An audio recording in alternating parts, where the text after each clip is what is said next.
Hey guys, welcome back to the channel. This is story about what if Naruto has Speed Force Bloodline Part 1. Before I start, please do support for more amazing content and comments for Part 2. Do consider to subscribe my channel and share my video to your friends and check out the description as well. Let's start the video. Get back here, demon! Shouted a man in his early 30s. Yeah, demon, get back here and accept your punishment! Yelled a boy that looked to be barely out of the academy. Stop the demon! Shouted a woman to a group of people just ahead of where she was running. Catch him! Shouted a man from the back of a mob. Come on, he went left! Shouted a gray-haired old man as the demon slipped temporarily out of view. Those watching the scene could only shake their heads and keep moving. While few held any sympathy for the person being chased, no one liked to see a child being abused even if he deserved it. Who was this child that was being chased by 30 men and women through the streets of the normally quaint and peaceful village of Konoha, you might ask? That child was none other than Naruto Uzumaki, better known to those over the age of 10 as the Kyuubi Jinchuriki, or just plain Kyuubi to the more ignorant populace of Konoha. Little Naruto was doing his best to run from the crazed mob. It was his birthday, and he felt like celebrating, because his Jiji told him he could attend the academy soon. Naruto was beyond happy as he always wanted to become a ninja like his hero the Yondaime Hokage and his Jiji. He came out to the festival thinking today was a good day, and despite warnings against going outside by the old man, Naruto spent most of the day going from stall to stall playing games at the expense of Gamachan, his frog wallet, and eating the most delicious food he had ever eaten. Most of the stalls he went to were of non-Konoha residents, as he knew from previous experience anyone from Konoha would simply refuse him service and chase him away if he said anything, but he did pay a visit to the Ichiraku stall, of course. Naruto hadn't won anything at the game stalls, but he simply enjoyed being able to play the games and be among the other citizens of Konoha. He even got to try some good food from foreign lands, not that any of it compared to the wonder that was ramen. It was still light out when the trouble started. Naruto had been going from stall to stall mingling with the crowd when he was suddenly pushed from behind and, unable to stop himself, stumbled and ultimately fell in an alley. It was as Naruto stood back up and brushed himself off that he got a sudden sense of danger, and quickly moved to the side as a knife flew through the area he had recently occupied. Still sensing danger, Naruto turned to where he thought the knife had come from and was confronted by a mob of 20 or more civilians holding various weapons. Naruto quickly turned and ran, being much faster than any of the civilians. It was easy to stay ahead of them. The problem came when a few ninja decided to join in the chase and help capture the boy. They wouldn't join in torturing Naruto, as the punishment to previous shinobi who did was quite severe when found out. They would simply help in his capture and let the civilians do the dirty work, as the council would be able to step in and pardon them, and there was little the old Hokage could do about it, unlike with the shinobi. So here Naruto was once again running for his life. He didn't understand why this happened to him, or why he couldn't play with children his own age, or why it was hard for him to purchase things for a fair price if at all, but Naruto still loved his village and wanted to be a hero one day. Naruto hid underneath a cart of one of the visiting festival goers, listening as the sounds of the mob grew closer and closer, and were finally upon his location. His heart beat faster in fear as he tried to think of what to do next, but as quickly as they came they went, and Naruto listened as the sounds of anger and pounding feet grew farther into the distance. It wasn't until he heard nothing that Naruto crawled out from underneath the cart and thanked Kami and any god that was listening to him for being safe. Naruto looked around and, realizing where he was, started his long trek home. He made it halfway down the block when he was pushed down. A sandaled foot came crashing down on his back. Naruto lifted his head and tried to look behind him at the man that had his foot on his back. "What are you doing?" Naruto asked. "Why, I'm capturing a fox, of course," the man said after a minute's pause. He then flared his chakra, signaling the other Chunin among the mob that had run ahead. He only stuck around because something in the back of his mind told him to. Naruto was struggling to get up from his position and escape. He knew he was no match for the man keeping him down, but he needed to find something, anything, and that's when he saw it. The Chunin had just finished signaling his partners when suddenly a sharp pain erupted from his leg. He was trained to ignore pain, but this came so unexpectedly he could do little but jump away and off his prey.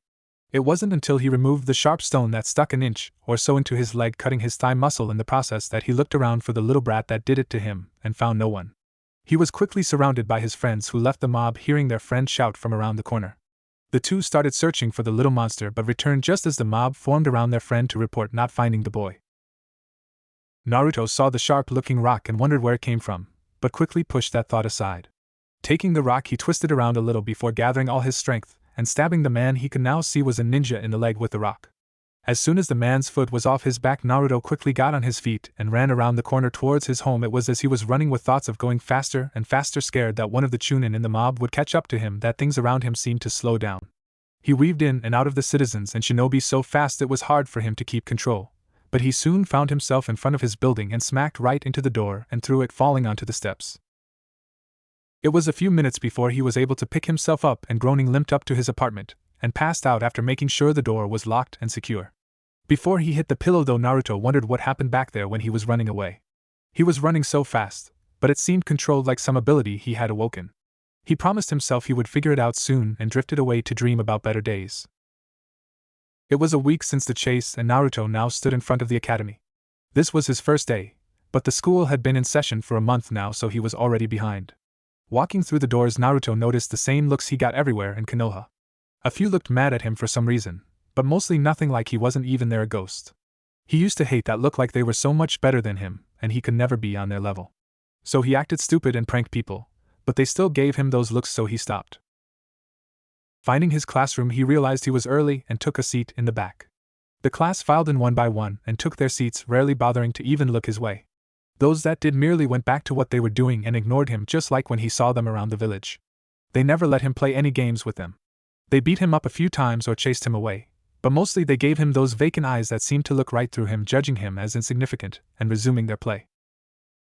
The teacher finally comes in right after two girls, one with pink hair and the other with blonde hair, came screaming into the room. He did something with his hands and then his head got all big and he yelled and everything grew quiet. Naruto wasn't sure if this happened every day or just today, but he wasn't looking forward to a repeat performance. The roll was called and eventually the teacher got to his name, but instead of calling him he frowned and then called someone else's name. The instructor finished calling roll, then asked if he left anyone out. Naruto raised his hand, but the teacher put the report down and then went on to teach his lesson. Naruto called out, but the man didn't answer, so he got louder and still no one even turned their heads toward him, just went on with the lesson. Naruto decided to just sit and wait for lunch to confront the man. For long hours later, the teacher dismissed everyone while sitting at his desk. Naruto walked up to the man's desk. "Ugh, hello sensei," Naruto said, deciding to start off polite. The man looked up from his work, not recognizing the voice addressing him. He looked at Naruto, then went back to his work. Naruto wanted to yell and scream and shout, but decided to try again instead. Excuse me sensei, but you forgot to call my name this morning when you were taking attendance," Naruto said politely. The man didn't even look at him, so Naruto walked out of the room and went to Ichiraku's. Reaching his home away from home, Naruto sat in his usual seat and waited. It didn't take long for Ayame to come out of the back and greet Naruto. "Hello Naruto-kun, how has your first day gone so far?" Ayame asked the younger boy. Deciding to not involve Ayame, Naruto smiled bright and then said, "It was great. I'll be Hokage in no time, just you watch, believe it!" Naruto shouted, giving Ayame a thumbs up. She giggled, then took his order and went in back where her father was to prepare the food. Naruto arrived back at the school after eating his ramen only to find the door locked. He looked around and found a clock with the correct time. He still had 5 minutes before lunch was over. Naruto didn't understand what was going on and knocked on the door. Getting no answer, Naruto banged harder and harder until he couldn't no more as his fist hurt. Other teachers came out and yelled for him to be quiet. This wouldn't get him down or stop him either, so Naruto shouted, "I'll be back, believe it!" and ran off outside. The next day Naruto returned at the same time as yesterday, so he was early again. When everyone was settled and roll began to be called, Naruto expected what came next, his name not being called again. He went to the Hokage about what happened, but the old man just said he would have to endure it, that they would see him for him sooner or later. Naruto just scoffed, but when his name wasn't called this time he didn't make a fuss about it. Instead he sat and waited until it was over and listened to what was being taught, but instead of leaving for lunch, Naruto would pull out a lunch he made and eat in the classroom. He would even do exercises to pass the time or read a book. When classes began again, he would sit, watch, and listen, jotting down anything he found interesting or important. The good thing about this was he never got called out in class, even one day when he had been training until very late at night, so he fell asleep in class. He wasn't bothered.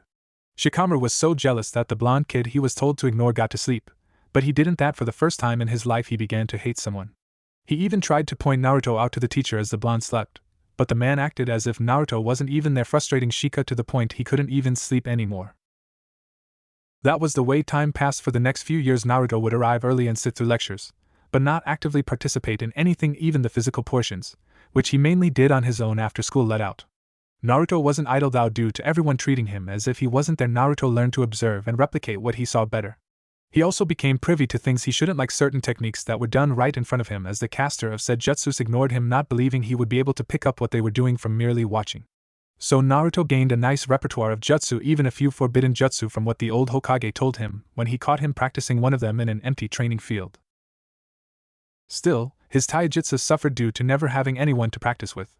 He actually found two styles he liked, one for regular use and one for use with his bloodline when he practiced with it in secret. The first was Leopard Kung Fu of the Five Animals style, a style that relied on speed and outsmarting the opponent. It utilized hit and run tactics, and Naruto figured if he could combine it with seals or explosive tags, it would make him a fearsome opponent, especially when used with his bloodline. Masters of the style were said to be able to block and attack at the same time, but it would be some time before he could pull that off. Besides, blocking wasn't essential in the style and oftentimes overlooked, as dodging blows altogether was preferred to taking any hits. The other style he chose was capoeira. It was fun to learn and he loved the constant movement the style required. It was a style based around deception and evasion, two things he was known for. This would be the style he used against a singular opponent, or when stealth wasn't an option. Naruto wasn't actually sure how practical the style was for a ninja, but that didn't matter and he could always change it around later. Boxing, kickboxing, and grappling moves were also added to things he learned just to be more well-rounded and perhaps combine styles later on. Kenjutsu was also something Naruto dabbled in, having found an abandoned katana in a training field one day. It was slow going since he really had no clue what he was doing and mainly just swung it around utilizing both hands, not wanting to be restricted in case he eventually does learn a style. The only area Naruto neglected was genjutsu. It wasn't that he didn't find genjutsu interesting or anything, actually it was quite the opposite. It's just that it was extremely hard for him to do even the basic academy genjutsu, and with no one to help him and most of the information he got on the subject being extremely limited, it just wasn't worth it to really work on it. Still, he thought in the future he would try to learn some. Tomorrow the graduation exams would take place and he would move on to the next phase of his life. Naruto was at his desk working on the first part of the genin exams. He had been surprised when he arrived early as usual and found a new teacher already in the classroom. The man didn't seem to take any notice of him, but for the first time since he began at the academy his name was called during roll call. The other kids, minus Shikamaru, who thought for once the blonde bastard wasn't getting preferential treatment, stared at Naruto, not really remembering who he was. Shikamaru though hated the blonde boy as he envied him and his ability to do anything he wanted with nobody bothering him. Yet the bastard didn't even take advantage of that by lazing around and taking a good nap. No, instead the bastard would actually listen and take notes, even though he didn't have to do any work, and when school would let out, Shikamaru would sometimes follow him and find the idiot doing exercises and training. Doesn't this baka get it? He has no parents nagging him when he goes home, the teachers ignore him, the other kids avoid him, he could just find a nice area to lay out in and watch the clouds. He could just fall out and go to sleep wherever he wanted for as long as he wanted and no one would care. Yet all he does is work even when no one is looking or even cares that he doing such work. I really hate him, Shikamaru thought as his pencil snapped from the pressure he exerted on it due to his anger over a certain workaholic blonde. Thinking about all the possibilities of the lazing around he would do if he was the blonde made Shikamaru's anger transition into exhaustion as he slowly lowered his head onto his desk and began to go to his favorite place, dreamland, where he would dream of nothing but clouds and laying on those clouds, all of them. Smack! Shikamaru was instantly brought out of his dreams as he rubbed his aching head. Looking around, he saw the new teacher with a stack of papers he held thrust out in front him. Now that you're awake, Shikamaru, you can hand these out to the class, the teacher with a scar across his nose said, placing the stack down on Shika's desk. What? Why me? Shikamaru asked, rubbing his head gently where he'd been hit. I asked for volunteers, but only you were caught not paying attention. Why can't you be more like that blonde kid over there who looks so attentive and interested in what we are doing, the new teacher says. For Shikamaru that was an insult of the highest order, and drove his hate up another notch for the blonde. If he wasn't so lazy he would have voiced said hate, or glared the kid into submission, but that would require too much work, so he festered in his hate, vowing to make the baka pay someday. I'll use my shadow possession jutsu and force him to just stand all day, and when he's tired and wants to sit I won't let him. No, I'll force him to lay down instead and look up into the sky, yeah, then I'll get to lay down and watch the clouds, and he won't be able to do anything, Shikamaru thought as he lazily passed out the tests, making sure Naruto got one as well. For Naruto the test wasn't hard, but he didn't want any attention, so he purposely got a few wrong. Naruto had learned his lesson about seeking attention, as it never wound up good for him. The past few years he had learned to embrace the fact everyone ignored him, even the Hokage seemed to ignore him, saying he had too much work to be bothered or some crap like that. If he got loud it didn't change anything, if he did something bad he'd just get hurt, and then everything would go back to the way it was. So now he preferred the way people treated him, although there were a few exceptions like the Ichirakus who were always nice to him, but he even came to realize they were just nice people who treated everyone the same, and he was no exception. Naruto acted like he was still working on his paper until at least half of the class seemed to be done, and then placed his paper face down on his desk. A half hour later everyone was done and sitting around talking as the Chunin, whose name was Yumino Irika, graded the papers. Naruto just sat in his seat reading a book. It was an autobiography penned by a retired jonin that had survived the Second and Third Shinobi World Wars. The book was of course censored, leaving out many details, but still gave the reader at least a glimpse into the horrors of war and combat. By the time Naruto had finished his third chapter, Irika was ready to move on to the next part of the exam. Everyone moved outside in their own little cliques, or not so little considering the Uchiha fan club was collectively stalking the last remaining loyal Uchiha. Naruto just went outside unnoticed by most as he readied himself for the next test. The test turned out to be weapon throwing, in which Irika and a couple of Chunin that introduced themselves as Izumo and Kotetsu handed out 10 shuriken and 10 kunai to everyone. Most of the class managed to pass, with the Uchiha of course leading the way with a nearly perfect score. Shino Aburame took second, Kibuya Inuzuka fourth, and Hinata Hyuga led the girls, finishing third. The rest of the students and the teachers were surprised by the shy, stuttering, meek Hyuga's performance. Naruto wasn't though, as he knew the true Hinata Hyuga and not the weak, stuttering, submissive girls she showed to her clan and those outside of her clan. Hinata had taken to the deceiving part of the shinobi code like a fish to water from an early age. Her act was instilled in her by her mother before she died. Hana Hyuga knew her daughter would be in danger, as the clan's council wasn't happy with Hayashi's choice of bride being a woman from outside the clan, nor did they like the thought of a female clan head. Hinata's behavior was one that would ensure they would leave her alone and not treat her as a threat, while her kindness to the branch members would endear her to them, giving her a solid base of support in the clan, as the branch members made up at least 2/3 of the clan's populace. It was also why she espoused one of her goals in life to be the abolishing of the caged bird seal. She meant it, but it also served to elevate her status among the branch members of the clan. Naruto made the mistake of thinking he could befriend Hinata, seeing as she was looked down upon as well, but quickly found that assumption to be false. Hinata had rejected him just like everyone else, not even acknowledging his presence. His problems were his own, and she shed no tears for the boy leaving him, as so many others had to suffer in silence. He had also seen her take down a civilian boy that thought he could humble the weak, shy, stuttering Hyuga heiress when they were away from prying eyes. She wasn't mean or arrogant, but she was serious, he guessed would be the word to describe her. Naruto himself managed to hit 7 out of 10 with kunai and 6 out of 10 with shuriken, placing himself 8th in the class behind the majority of the clan heirs and a few civilians. The class then moved back inside as they each displayed the 3 standard jutsu to complete the genin exams. Naruto managed to do the henge, quarimi, and thanks to dedicating a lot of his training to chakra control exercises, he managed to make 6 standard clones. At this point the class was dismissed, a few never to return again, moving into a civilian lifestyle, while the rest contemplated what team they would be on and who they would get as teammates. Meanwhile, in the Hokage's office a group of jonin were discussing the team assignments and who they wanted on their squads. It was more of a formality than anything, as the Hokage would make the final decision and the jonin would get what they were given and have to suck it up. Of course there were a few knowns in the selection process. One being that Kakashi Hatake would get the Uchiha despite many protests, and others clamoring for the vaunted position of being the last loyal Uchiha sensei. Hatake was not only considered one of the best ninja Konoha had to offer, but thanks to a sacrifice made by his deceased teammate who was an Uchiha, he had a Sharingan, and would be able to help the boy with developing his prized bloodline. Next was Asuma Sarutobi, who requested a remake of the old Ino Shikacho formation, as all 3 clan heads had children in the graduating class. The last was newly minted jonin sensei Kurina Yuhi, whom requested the Hyuga heiress, as she saw her like an adopted sister or daughter. That left 1 team done, 2 incompletes, and the rest to be filled out afterwards. Kakashi could care less who he got really, so he picked Sakura Harino, the supposed kunoichi of the year, even though everyone knew she was probably 3rd or 4th among the prospective kunoichi, with Kurinai's girl being 1st and the Yamanaka girl being 2nd. This also got the girl's mother, a civilian councilwoman, off his back, as she had been advocating loudly for her precious Sakura to be teamed up with the Uchiha heir. He really didn't care who was the 3rd shinobi on the team, but had a few prospects that caught his eye for no other reason than nobody would care if he trained them or not. Kurinai chose Aburame Shino for her second choice. She figured his stoic and serious demeanor would be welcomed by Hinata, not to mention he was 2nd behind the Uchiha boy for Rookie of the Year.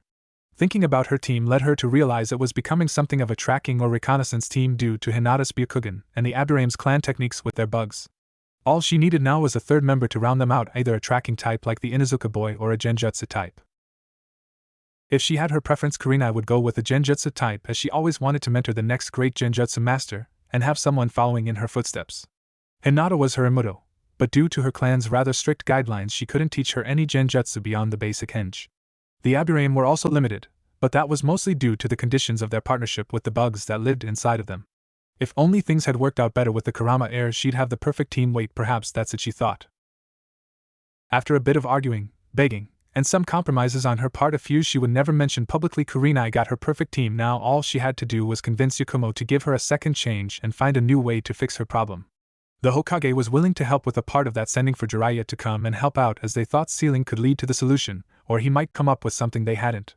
Still, the Hokage was leaving convincing Jiraiya to help out up to her, and she could guess what the perverted Sannin might want for such a task. That left the Inuzuka for Kakashi to take, and he was all too happy to.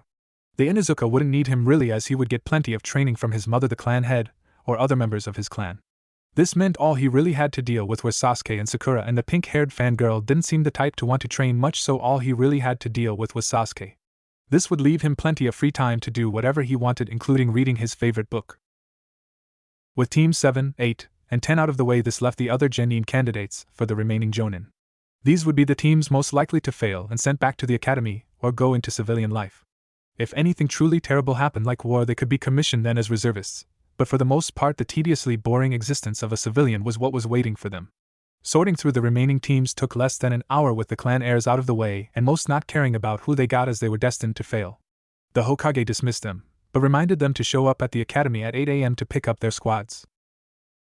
Returning to his paperwork, the Hokage thought about the various prospective Genin and their teams. He couldn't help but feel like he was forgetting someone important. A kid with blonde hair and deep blue eyes flashed into his mind before exiting his thoughts just as quickly. He focused back on his paperwork, readying himself for the days to come. The Hokage sat in his office with about 20 of his most prominent Jonin. They were all waiting for one last person to arrive. It was another half-hour later before said person arrived. "Glad you could finally join us, Kakashi. Take a seat," the Hokage says, motioning to an empty seat in front of his desk that sat beside the team leaders of Teams 8 and 10. "My apologies, Hokage-sama, but I got a little caught up in something." "You see," Kakashi began to say, only to be interrupted. "Save it, Kakashi, and take a seat," the old Hokage says, foregoing Kakashi's habit of making outrageously false tales of his journeys on the so-called road of life. Kakashi reluctantly sat down, frowning beneath his mask at not being able to tell his story. "Okay, now that everyone is here, I want to hear how the team testing went, and if you passed or failed your unit. You have the option to not discuss the testing in detail, but give a general description of the testing and a pass or fail. For those of you who fail your group, I want your recommendation for the group on whether they should be put in the reserves, back in the academy, or forced into civilian life," the Hokage says, and then points at Asuma to start things off. Asuma stood up and began. "I didn't really see the need to test my team, Hokage-sama, so I passed them and spent the time getting to know them and finding out about their skills," Asuma says, then sits down. Those in the room could only groan at the man and his laissez-faire attitude towards his team. However, this group was scheduled to be passed through no matter what, so with that they moved on to Kurenai. "I was unable to test my team as Jiraiya-sama won't be back in Konoha for another week or so. He has agreed to inquire about solutions to Yakumo's problem while he is away and to seeing what he can do when he arrives. I have also spoken with Yakumo and the head of the Kurama clan. It was difficult, but she has agreed to work with my team, and hopefully with time come to forgive me." The Kurama head was ecstatic when he heard his niece will receive help soon and signed off as well on her becoming a ninja again. "As for the rest of the team, I gave them a tracking test and both were willing to work together and managed to find me in the allotted time. I believe when they finally come together, Team 8 will be a great asset to the village," Kurenai says, then sits down. Hiruzen nodded at the report, but had to ask what made my wayward pupil decided to help out Kurenai-chan. "I would rather not say, Hokage-sama," Kurenai says as she tries to hide the deep red blush that stained her cheeks. The deal Kurenai struck required for her to pose in various states of undress as a model for Jiraiya's next novel. There would be no nudity involved, but some very skimpy lingerie that Jiraiya would be providing was a part of the deal. She gave a shudder when she remembered he also stipulated she was to give the lingerie back after the modeling session was over with. Kurenai didn't want to even think about what he would do with them. Still, if this meant Yakumo could be healed and her past mistake fixed, she would go through with it, as what happened with Yakumo was a regret that still weighed heavily upon her.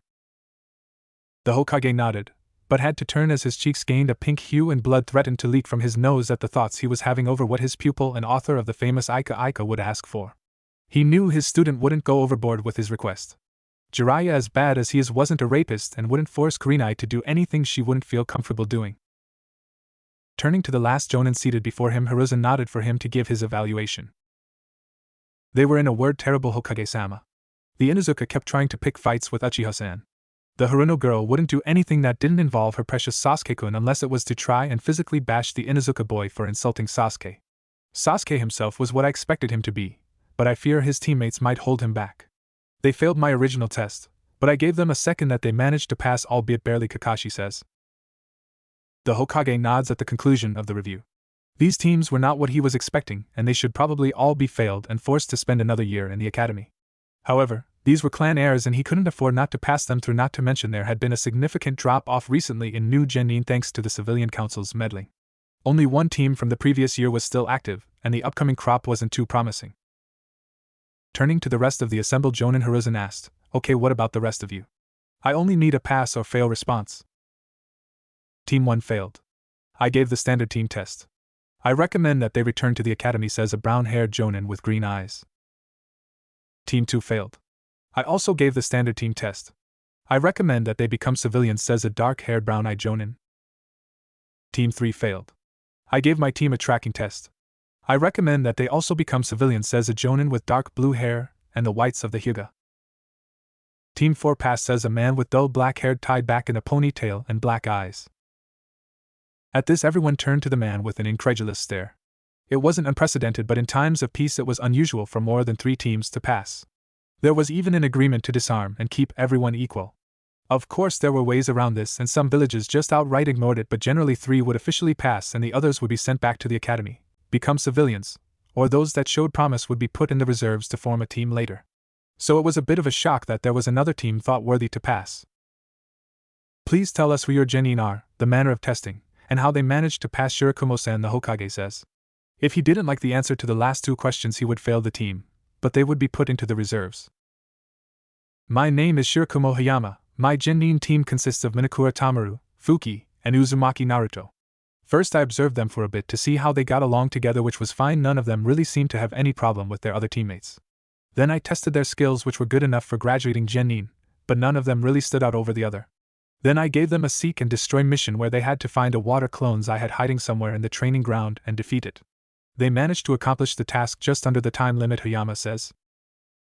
The Hokage nods in response, allowing the other Jonin to give their expected reports of failure while he pondered on Team 4. I normally would have put them in the reserves, but Shirakumo-san actually tested them well, and from what he says they seem to have the requisite skills required. I am ashamed to admit I have forgotten about Naruto, as I haven't heard much from him lately, but I am glad he was able to pass after all, and without my help, the Sandaime thought. The rest of the meeting passed with no other surprises and everyone went home. The old Hokage thought about calling for a meeting with Naruto to see how he was doing and what he thought of his team, but decided against it.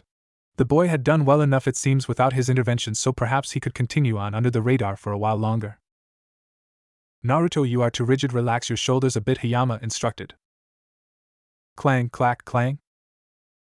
Tamaru, keep your guard up, Hayama says. Clack, clang, clang, clack. Boys, that's enough, bring it in, Hayama says, stopping the spar a few minutes later. Both Naruto and Tamaru ran up to where their sensei and third teammate Fuki stood underneath a tree in Training Ground 23. It was like most of the training areas in Konoha, a wooded area with a few good-sized clearings and a couple of smaller ones in it. This was the last training ground available to his team, as the others had priority. Still, it was a good area to train in for what Hayama wanted to teach them for now, and by the time they required different elements to train with, there would be openings at other training grounds. Naruto looked at his team. They had started training a week ago, with the first order of business being chakra control.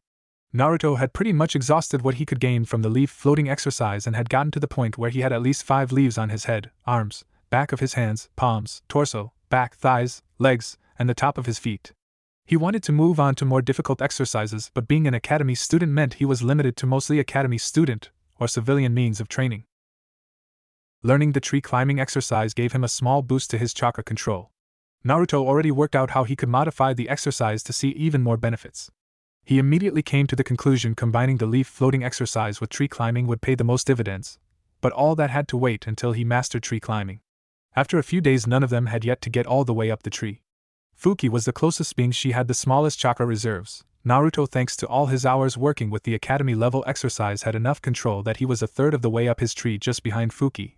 Tamaru had yet to make it halfway but was improving every day. The next thing Hayama wanted them to work on was kenjutsu. Hayama himself was a swordsman, and wanted his own team of swordsmen/swordswomen, thus he took his new team to a shop run by an old friend. Izo Harustuchi was a war orphan, both of his parents dying in the Second Shinobi World War. He was a retired chunin, a veteran of the Third Shinobi World Wars, and an all-around good guy. His store wasn't as good as, say, the Higurashi Weapons Emporium or a few other notable stores, but he made dependable weapons that were affordable.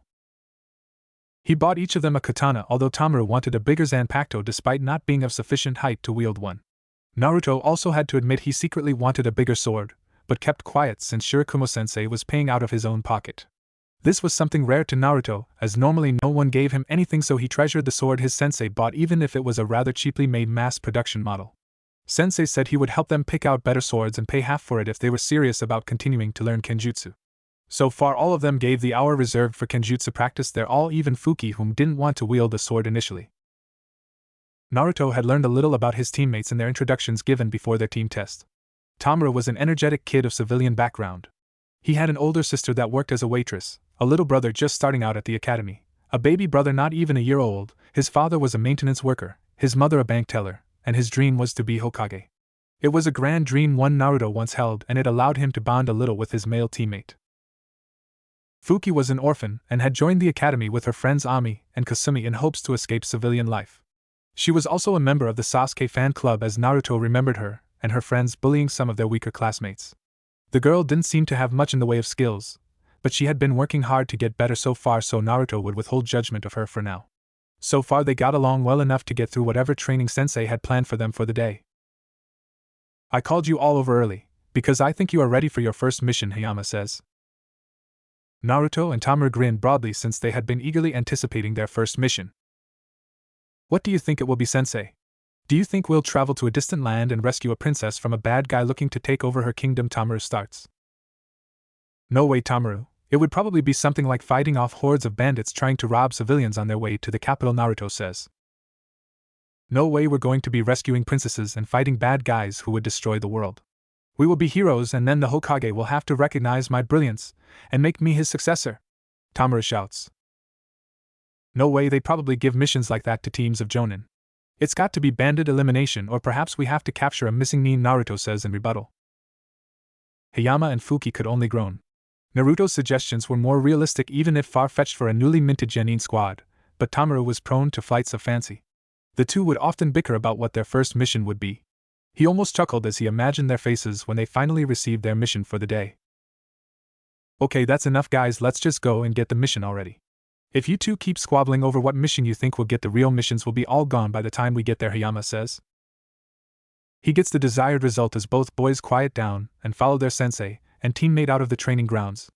30 minutes later, Hayama had filled out the necessary paperwork and gotten their first mission. They headed back outside as Naruto and Tamaru were eagerly awaiting what their first mission would be. They walked to a park a few miles away from the Hokage Tower. Okay guys and gal, your first mission is to pick up the litter and place it in these bags, he says, handing each of them a stick and a green garbage bag. What? What kind of mission is that? Naruto asked, with Tamaru behind him shaking his head in agreement. It's the kind they give fresh out of the academy genin like yourselves, Hayama says. Oh come on sensei, can't we get something better than trash pickup? A civilian could do this, so why are we stuck with it? Tamaru whined, with Naruto this time shaking his head rapidly in agreement. That's enough, you two. Look, I know it's crap work, but you are new genin, and as new genin fresh out of the academy, these are the types of missions you receive. I had to do this, the Sannin had to do this, even the Hokage back in the day had to do missions like this for a while before they got to do the cool stuff. Right now your time is supposed to be spent mostly on training, learning new skills, and getting to know each other so you can better your teamwork. I promise if you work hard, in a few months I will think about getting us a higher ranking mission, okay, Hayama says.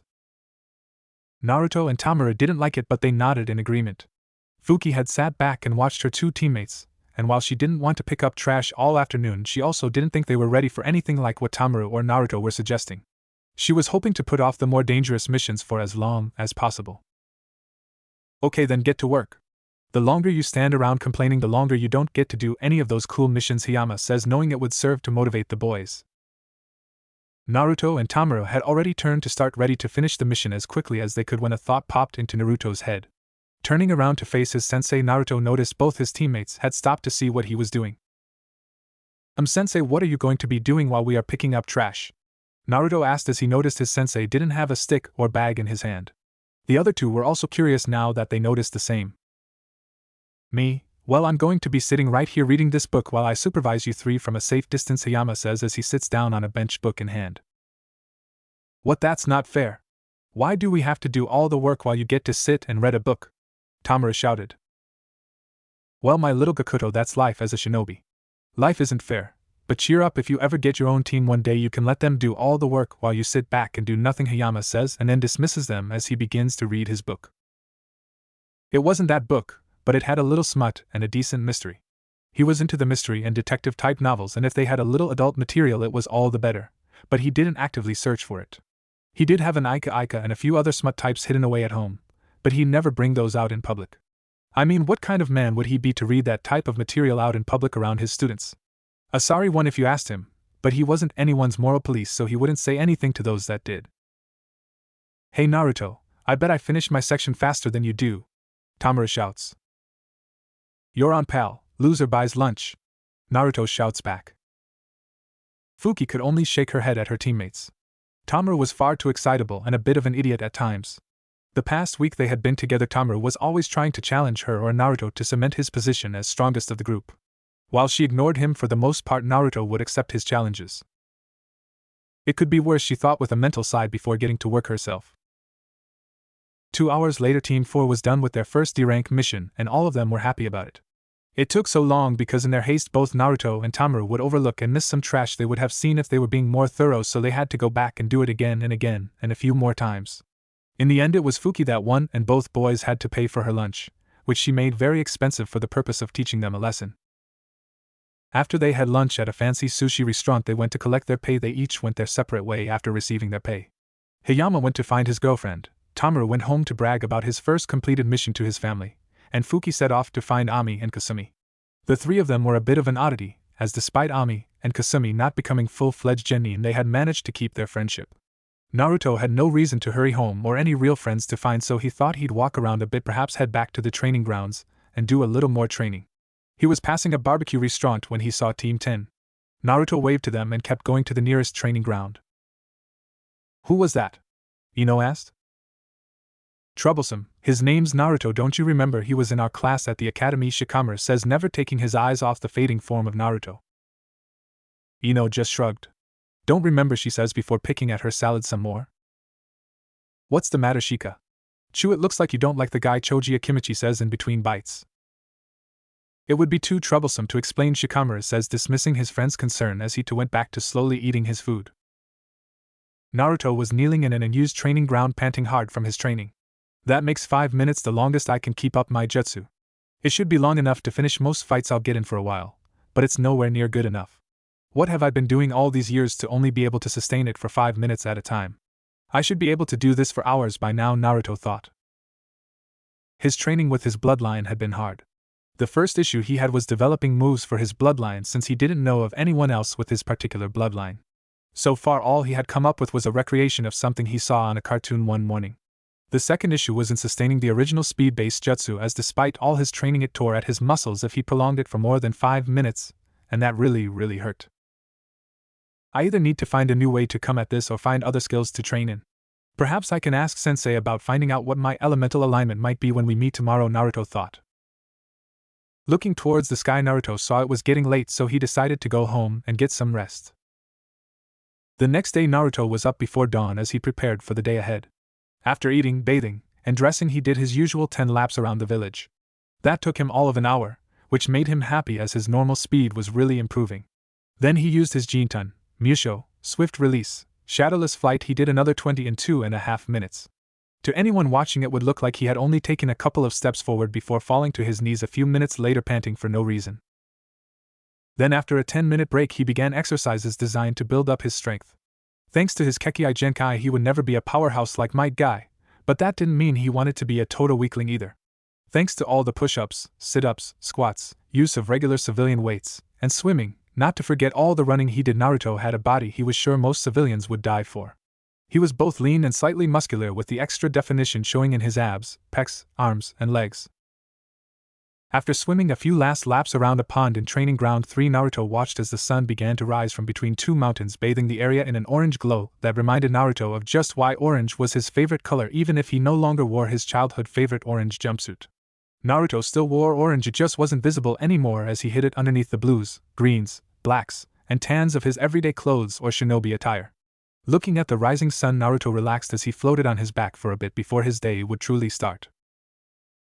An hour later, Naruto was in his team's usual training ground 23. He had arrived a little early to think about how he would go about asking his sensei for information on elemental manipulation. His thoughts were broken as his teammates and sensei came into view. They weren't really surprised to see the whiskered blonde already at the training grounds, because it happened quite a bit already. Alright team, show me how far you have gotten with the tree climbing exercise. If you can make it to the top, I might teach you something else before we do another mission, Hayama says. An hour later, Fuki had finally reached the top, but Hayama made her continue going up and down the tree, which she did 10 times before needing to stop. Naruto had also made it to the top and on Hayama's orders kept going up and down the tree 20 times before Hayama told him to switch up and try it walking on his hands. This had the effect of adding more difficulty, as now Naruto had to split his focus between maintaining his chakra and balance at the same time. Tamura, however, was still working on completing the exercise. He didn't have Naruto's reserves. Actually, he had less chakra than Fuki, whose reserves were big for a girl her age. His reserves were about average, but it was clear it would take another day or two for him to catch up to Fuki and Naruto. Alright guys and girl, he added, feeling Fuki's glare at his back. Bring it in. That's enough of that for today, but I encourage all of you to work on your chakra control when you are alone. I know I gave each of you a list of exercises, but remember to be careful and not to jump ahead. These might just be chakra control exercises, but even the simple ones can be dangerous if you don't do them right or goof around Hayama lectures. All three nodded, but inwardly groaned as he had been telling them that every day since they started on the tree climbing exercise. Alright, Tamura, you still seem to be having trouble with the exercise. If you need some help, you can always come to me or ask one of your teammates. I am sure they would both be willing to help you out, Hayama says. Tamura looks at both of his squad mates. Fuki gave him a nod and Naruto gave him a thumbs up with a big grin spread across his face, which Tamura returned. Thank you, sensei, but I'll be alright. I just need a little more practice, and I'll have it down cold or I won't be the next Hokage, Tamura responds confidently. Hayama had to chuckle at the boy. He certainly got a spirited group and he had no doubts a talented group. It was something that bothered him when he had time to reflect on his group's growth since they began training. Fuki was well on her way to being a solid all-around kunoichi. She might never be the next Tsunade, but with time she had the makings of a solid Takujo, perhaps even a full Jonin if she put her mind to it. Tamura could be a bit over the top, a dreamer, and had more energy than he knew what to do with at times, but he was a good kid and was willing to listen when you could get him to calm down. He admired how persistent the boy was. It didn't matter if he failed to get something or not because he would keep working hard until he did. Tamura might never become Hokage, but Hayama was sure the boy was on his way to being a good solid ninja. Naruto decided now was a good time to ask his question. Hayama-sensei, could you teach me elemental manipulation? Naruto asked. That would be so cool, can you, sensei? Tamura shouted, already over his failure to get tree walking. Hayama looked at his genin and noticed even Fuki look interested and learned how to manipulate her element. That's something that's usually reserved for chunin, or those who have been in service for several years, Hayama says. He then notices the slightly downtrodden looks on their faces. But there is nothing that says I can't teach you elemental manipulation. He was cut off from further speech by an excited Naruto. Thank you so much, sensei. I promise I'll do my best and listen to everything you say, Naruto says excitedly. Hayama had to hold in his chuckle at Naruto's display of emotion. The boy was far from an emo, but without Tamura around he was very reserved. The only group he had seen as reserved as Naruto had been so far were the Aburames, and he wouldn't admit it, but that clan secretly creeped him out. Whoa! Hold up there, Naruto. I am not going to teach you guys something as advanced as elemental manipulation yet. It's something that could take years, even a decade, before you get a complete grasp of it. But you said? I said that there was no rule or law that said I could not teach you elemental manipulation. You are getting ahead of yourself here, Naruto. You have only been genin for 8 days and you want to jump to something even Jonin find difficult to learn, Hayama says, admonishing not only Naruto but all of them. The looks on their faces told him they got it, but still wanted to learn. That said, I would give each of you a challenge. If you finish the scroll of chakra control exercises I gave each of you and complete each mission we have without fail, I'll teach you the first stages for manipulating your element, and I'll even let you see what element you have right now, Hayama says.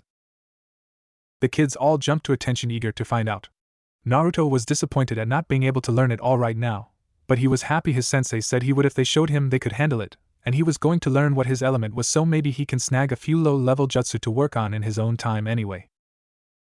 Unfortunately, I don't have the means to test you with me, so we'll have to find out tomorrow, Hayama says, scratching the back of his head sheepishly. All three genin groaned at their sensei, but the man just pushed on, ignoring the sour looks he was receiving. Anyway, we still have that mission to get to, and remember, it all counts towards me teaching you about your elements, Hayama says, getting them to focus. Hi, sensei, they said in unison. With that, Team 4 left the training grounds and went to get their second D-rank mission. This time it was painting an old man's fence. Afterwards, Naruto would leave his team and continue his bloodline and other training until it was dark out and he would head home. This would be the way the next month would pass, with little change. During the month, all members of Team 4 had managed to complete the tree climbing practice as well the water surface walking practice. Hayama even had them combine both with the leaf concentration practice they learned at the academy, and when they got that, he made them do both while doing battle simulations against each other for an hour, and then him. In the end, he could say without fail Team 4 had mastered all three of the basic chakra control practices, but he made sure they started every day continuing their practice, and even gave them tips on how to enhance all three practices individually. This really helped Naruto and Fuki the most, as they both had large reserves, with Naruto having the most of any genin or chunin he could recall, but he knew there were jonin that held less chakra than Naruto. Tamura wasn't to be left out though. Thanks to all the practice he did with his team and at home when he could get away from his family, his reserves had grown. He now could keep up with his teammates in all of the exercises and still have enough chakra to not be totally drained. As a reward for their hard work and having successfully completed all three practices, Hayama began them on the road to nature manipulation by showing them what their elements were. Naruto had a strong affinity for wind, which surprised Hayama since wind users were rare in Konoha, with there only being him and Sarutobi Asuma. However, Naruto also had a strong affinity for water, which further surprised Hayama since he knew there were few people with two strong elemental affinities. He wondered if perhaps Naruto might have a Kekkei Genkai, but decided to hold off on such thinking as he hadn't seen any signs of him having one. Fuki had an earth nature, which Hayama thought suited the girl's personality. It was Tamura that delivered a second surprise, as he also had an affinity for wind, although not as strong as Naruto's. Having two wind users on his squad definitely surprised Hayama and made him further believe he made the right decision in passing this team. With their natures known, Hayama taught Fuki and Naruto two jutsu for their elements, and Tamura one. Tamura was upset, but Hayama explained that the wind's nature was almost exclusively offensive, and therefore most of the jutsu he knew of were B-ranked or higher, and there was only one C-rank he could teach him. Tamura quieted down after that, as at least he was getting to learn a C-rank jutsu, and his teammates would also only get one C-rank jutsu and a D-rank. Naruto, after listening to how rare wind element techniques were, decided to for now focus on his water nature and come back to wind later. So Hayama gave Naruto two Suetun jutsu, Kirigakyu no Jutsu hiding in mist technique and Mizu Bunshin no Jutsu water clone technique. He gave Fuki the Dotun, Shinjuzanchu no Jutsu earth release, double suicide decapitation technique, and Dotun, Dochu Igyo no Jutsu earth release, underground projection fish technique. Tamura received Futun, Detapa wind release, great breakthrough, along with instructions on how to strengthen the technique. He also made each of them aware that when they became Chunin they would have access to higher ranking techniques in the shinobi section of the library, but that he would teach them a C-rank technique if or when he thought they merited it. He actually planned to teach them one more after their first C-rank mission, but he didn't feel the need to tell them that, as he knew they would then beg to go on one sooner than he felt they were ready for. As it was, he felt they were close and would wait a few more weeks before asking for one. 2 weeks after Team 4 began working on elemental techniques, Hayama deemed them ready for their first C-rank mission. He wouldn't pick anything too difficult for his team, but rather something to ease them into the danger of being a shinobi. After completing their morning practices and exercises, Hayama took them to the academy building to get their mission. Walking into the administrative side, they went to the mission assignment desk to report in. They found the Hokage along with 5 Chunin and Yumino Irika, Team 4's former academy instructor, handing a mission to an older team of shinobi. When they were done, Team 4 stepped up. Team 4 reporting in for a C-rank mission, Hokage-sama, Hayama says. Ah, Shirakumo-san, so you believe they are ready for the first serious mission then? The Sandaime asks. Yes, Hokage-sama, I was thinking a hunting mission perhaps. It would allow my team to ease into taking more difficult missions mixed in with the occasional D-rank, Hayama responds. Okay, I think there is something here that would work for your team. Iruka, if you would find the scroll for the Nara mission request? The Hokage directs the Chunin. Iruka nods and digs through the pile of scrolls and finds the one he was looking for. He hands it to the Hokage, who thanks the young man and then tosses the scroll to Hayama. I hope that mission will suffice, and he receives a nod. Goro-san, please mark down Team 4 as having received the Nara mission, the Hokage orders. The Chunin on his left opened a book with mission records and recorded the information. When it was done, he closed the book back up and nodded to the elderly leader. May your mission be successful, Team 4, the Hokage says, dismissing them. Thank you, Hokage-sama, all of Team 4 intones as they bowed and left. None noticed the gaze the old man held on one particular member of the group. As Team 4 were leaving, they bumped into another team of genin and their sensei also coming to collect a mission. Hey there, Asuma. I didn't think you knew how to get out of bed before noon, Hayama joked with Team 10's sensei. Ha, real funny, Hayama. You know how it is with missions around here. The good ones are all gone by then unless you're lucky, and knowing my luck we'd be stuck having to chase the daimyo's wife cat around all day, Asuma responds. I don't understand why Lady Sure Jimmy doesn't just buy a new cat that will put up with her loving ways, Hayama says. You don't have to tell me, man. I remember the daimyo asking her the same thing about that damn cat's predecessor, and well, he never asked again after the tongue lashing she gave him. The man is completely whipped by that woman. I don't really understand it myself, Asuma says after rubbing his beard a bit in thought. Talk like that some more and I'm sure you'll find out. Especially if you ever finally land Red Eyes and get her to give the old man another potential successor, Hayama responds with a grin. Yeah, you're just jealous because she would never give you the time of day, Hayama, Asuma retorts. I respect Yuhi-san as a fellow Konoha shinobi and comrade, but she's not my type, Hayama says quickly. Oh, that's right, you prefer the domestic type. Speaking of which, how is Keed-san?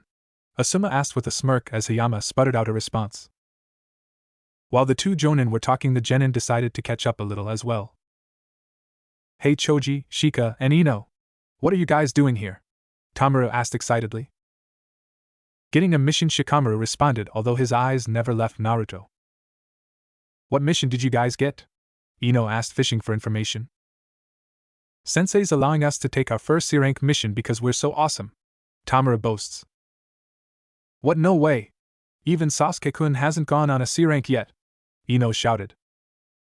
I guess that shows just how awesome we are, right guys, Tamaru says, looking at his two teammates. Fuki just shrugged him off while Naruto looked on non-committal about the whole thing. See, I knew you were lying, Tamaru. You'll never be better at anything than Sasuke-kun, Ino yelled at the boy. Guys, back me up here, come on please, Naruto, just tell her how Sensei said how strong we were getting the other day, please bro, help me out here. Ino-chan is so beautiful and fun, if she knew how much better I am now, I'm sure I could get her to go out with me, Tamaru pleaded. Sigh, fine, yes, Sensei said that Tamaru here has improved the most out of all of us, and is well on his way to achieving his dream, Naruto says, shocking the gossip queen. And we have been given a C-rank to complete a mission requested by the Nara, Naruto finishes. Tamaru quickly flashes a grin. See, I told you so, say Ino-chan. How would you like to go out with me sometime, Tamaru asked. No way, loser, I'd never go out with you or anyone other than Sasuke-kun, Ino shouted. What? Why not? Tamaru asked. Because he's the only man worthy of my love and devotion, Ino says dreamily as her thoughts drift to the Uchiha. While those two were busy with their drama and with Fuki not caring about anything that was going on at the moment. Although Naruto could see she was watching the drama between Tamaru and Ino out of the corner of her eye. I thought she was an Uchiha fangirl as well. I'm surprised she's not fighting with Ino over it, but now that I think about it, that was mostly Ino and that pink-haired girl Sakura, I think her name was, Naruto thought before he was broken from them. What did your mission request say? Shikamaru suddenly asked. Naruto shrugged, haven't read it yet. I'm sure Sensei will tell us before or when we get there. I am unaware of any mission requests being sent by my clan that would require anything above a D rank, Shikamaru says. Once again, all Naruto could do was shrug. He then looked over at the last member of Team 10. You are Akimichi Choji, right? Naruto asked. The Akimichi boy shook his head yes. Your clans own most of the restaurants in the village, right? Naruto asked. Once again the pudgy genin nodded as he continued to eat his potato chips. I have a little extra money on me and was thinking of spending it on a nice meal. Where would you recommend I got? Naruto asked. At this, Choji stopped eating and gave Naruto a penetrating stare, as if he was trying to look into his soul before his face softened. Depends, are you going by yourself or do you have a date? The Akimichi boy asked. Myself, Naruto answers. Fancy, exotic, or standard? Standard, I guess. Quality or quantity? Well, quality, but I'd like to have both if possible, Naruto responds. Are you a meat eater, leaf muncher, or varied? Varied, but I prefer meat. Then I recommend Yakiniku-kyu. It's a Korean gyukaku-style yakiniku restaurant. We go there all the time, the pudgy genin says happily with a large smile. Oh, I think I've seen that place. Actually, I think I saw you three there one day when I was going to train after our sensei let us off for the day, Naruto says. Yeah, I remember, Choji says, and then looks at Shikamaru. Shikamaru at this point had turned away from everyone and seemed to be in his own world, but Choji could tell his best friend was still looking on intently at the blonde kid in front of him. So you wouldn't want to hang out someday and try a few restaurants? It feels a little weird going to eat someplace by yourself, you know? Naruto asked. Sure, anytime, Choji responds. Cool, as thanks, first plate of ribs are on me, Naruto says. This, of course, was all he needed to say for Choji to deem him as a cool guy and friend. Shikamaru could already feel his best friend leaving him for this overachiever. He couldn't let that happen, but he was saved by Team 4's sensei. Hey, you three, let's go, we have a mission to complete. Say goodbye to your friends. I'll talk to you later, Asuma Hayama said as he started to walk away. Sure, see you at the Jonin Lounge, Asuma said with a wave, and say hello to Ki-chan for me, Asuma called. Hayama stiffened slightly before calling to his team, hurry up you three, and moving even quicker to leave the building. See you Sunday, Choji. Bye Yamanaka-san, Nara-san, Sarutobi-san, Naruto says before leaving. Come on, Ino-chan, just one date please, Tamaru begged.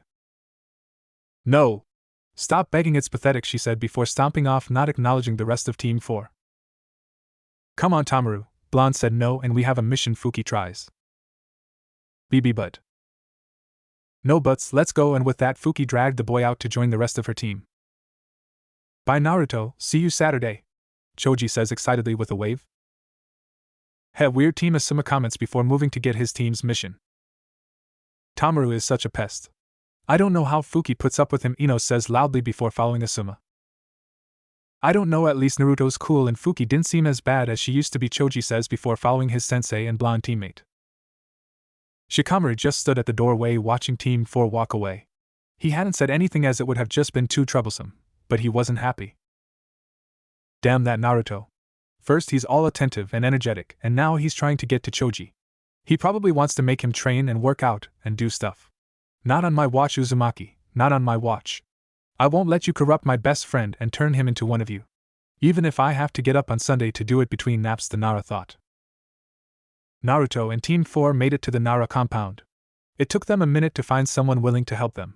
They found most of the Nara men unable or unwilling to move enough to assist them with their mission or even explain what was going on. To their great relief, they bumped into Shikamaru's mother as she was coming from the market.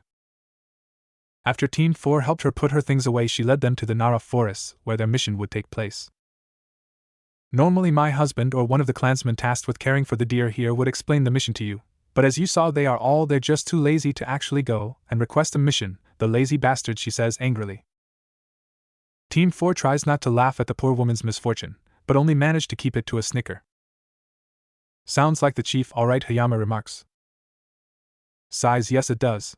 I requested a team, because the last 2 mornings there have been deer carcasses found near the edge of the woods. We suspect it may be a pack of wolves or maybe a tiger or something preying on the deer. It shouldn't be too difficult, but no one here was willing to stay up tonight to watch for whatever is doing this and stop it. Will your team be able to handle it, Yoshino, Nara asks. It shouldn't be a problem. This is their first rank, but I'll be with them in case it's something unexpected or they have trouble, Nara-san, Hayama responds. Okay, I'll trust you to do your jobs then. Please be mindful of the deer and try not to use many destructive jutsu in the forest. The deer here aren't skittish, but we depend on them staying on these lands, Yoshino informs them. We'll do our best, Nara-san. Hopefully it won't be necessary, Hayama responds. I'll leave you to it then. Thank you for your service, Yoshino says before leaving.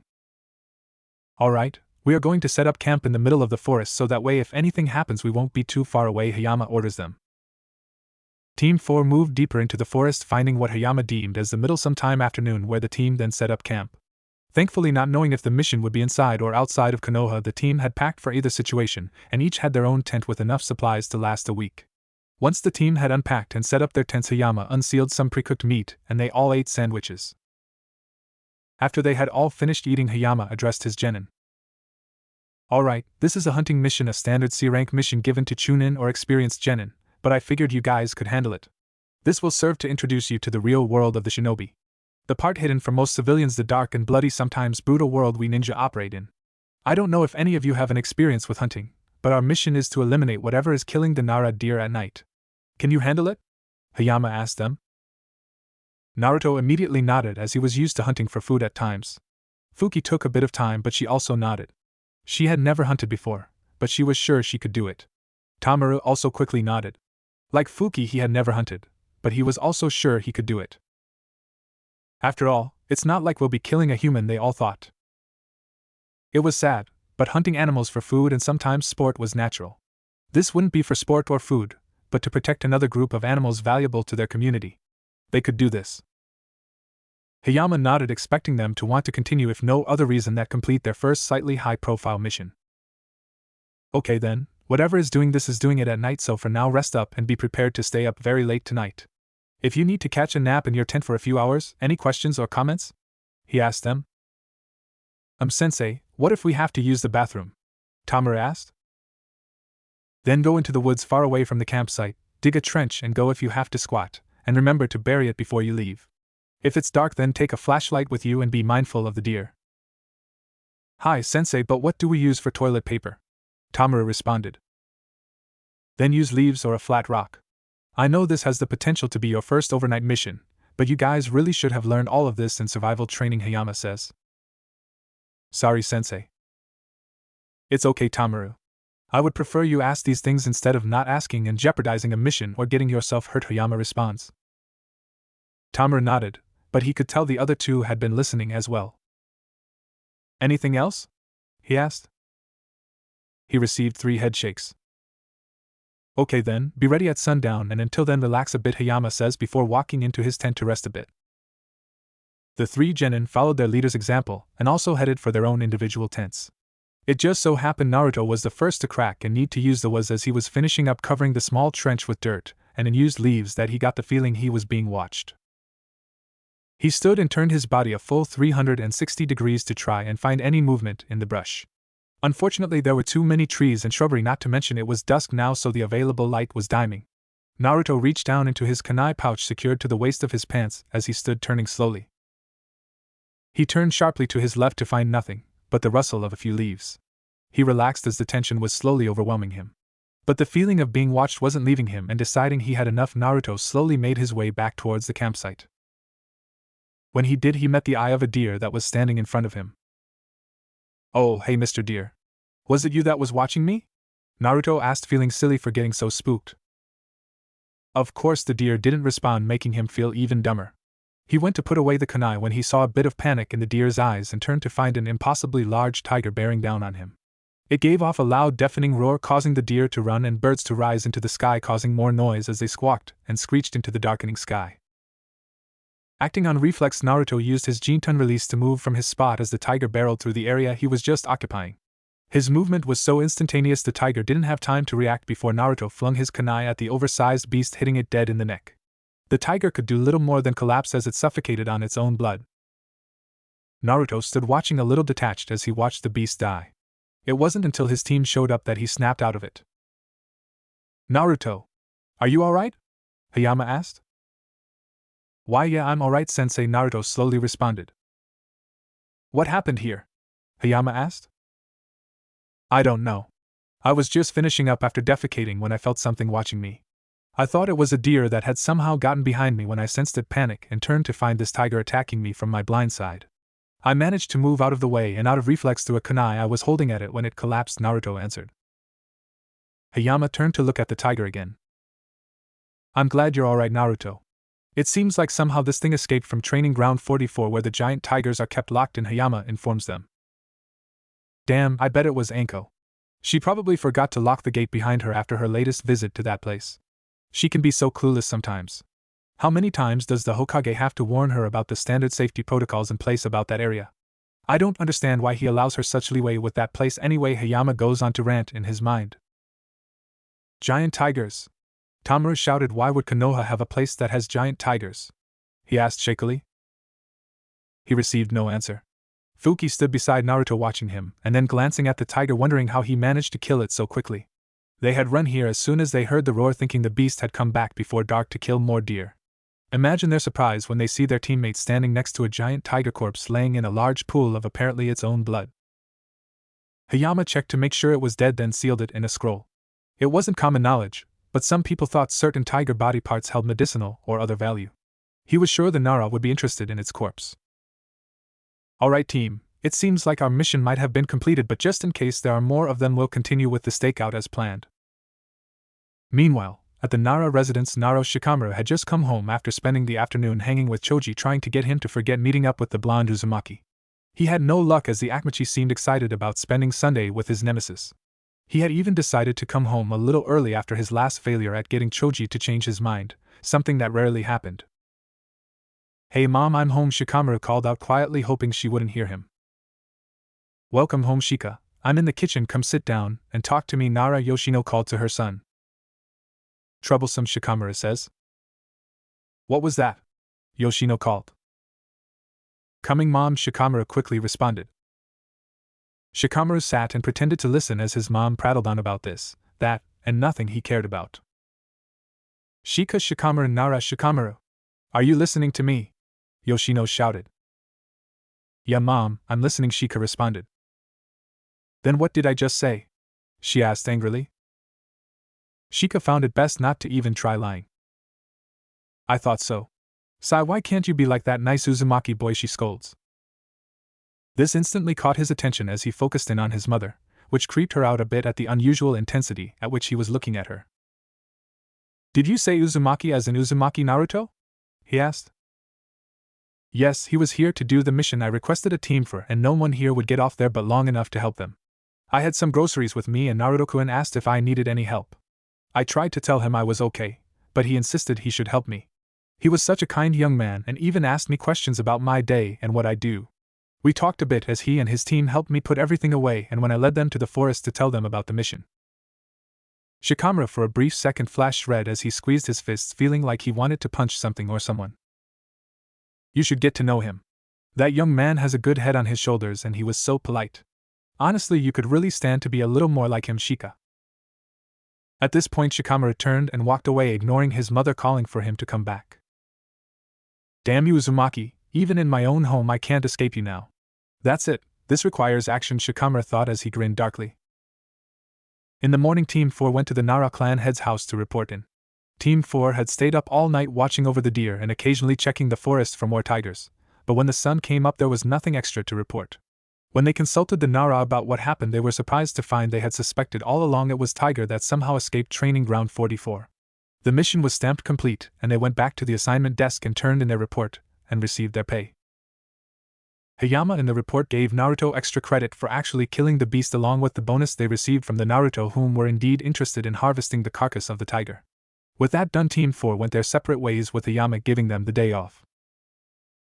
As Naruto walked home to get some more rest before he would do more training later in the day, he thought back on the mission. He swore that even throughout the night he kept feeling as though something was periodically watching him. It was weird and unnerving, but it had stopped as soon as they left the Nara compound, so he shrugged it off as nothing important. Unknown to Naruto, he had indeed been watched or stalked all night and was still being stalked. The tiger had not been the actual predator preying on the Nara deer. The tiger that attacked him when it did had unintentionally given the predator that had been preying on the deer an alibi. It would avoid the deer for now as it didn't want to draw any attention to itself just yet. Besides, there were other easier creatures to hunt if it needed to. But now it was on the scent of another kind of prey. A very interesting creature from what it saw in the forest. If what he saw was real, then perhaps its own mission was finally over. It stood watching the boy walk home and planned on how to test its quarry soon, very soon. It was Monday. Naruto did indeed meet up with Choji on Sunday as they talked about. Surprisingly, Shikamaru also decided to tag along. Naruto wasn't sure, but he was getting the distinct impression that the Nara heir didn't like him. Aside from Shikamaru, the Akamichi and Uzumaki got along famously. They hit up 3 different eateries: Yakiniku, Ichiraku Ramen, and Amiguriyama. All in all, even with the sour Nara tag along, it was a nice afternoon. He and Choji had even made plans to hang out again in a few weeks if their teams weren't on missions. Speaking of missions, Team 4 was back to lame D ranks. Of course, Naruto hadn't expected to completely ditch doing D ranks. They were simple missions and the money didn't hurt. Still, he had hoped they would get another C rank after completing the first one in only one night. Hayama did promise they would take another C rank at the end of the week. Until then, it was back to focusing on his training and D ranks. He had already completed the first step of water manipulation by drawing water from a leaf, but Hayama informed him that he should try to draw water from different objects before moving to the second step. Naruto was proud to say that so far he had gotten further in chakra manipulation than his 2 teammates, but they were making progress and would get it in time. Hayama, though, knew how tough an exercise it was and only allowed them 30 minutes every 2 days of team practice time to work on it, insisting they should focus on their more basic skills instead for the time being until they gained more experience. Naruto had mostly gotten so far, because he made sure to do an hour every day, either in the morning when there was still morning dew on the ground or in the afternoon. It was now after team training and they had just completed their mission for the day. They pulled weeds and planted flowers. Naruto was admittedly surprised to find out that Fuki liked to garden. When he told her he also liked to garden a little, but wasn't very good at it, they began talking about their own little gardens, despite Naruto not actually owning a garden and more of a few potted plants he watered. He actually told Fuki his dream was to someday own a large house with a huge backyard so that he can have his own garden and training space.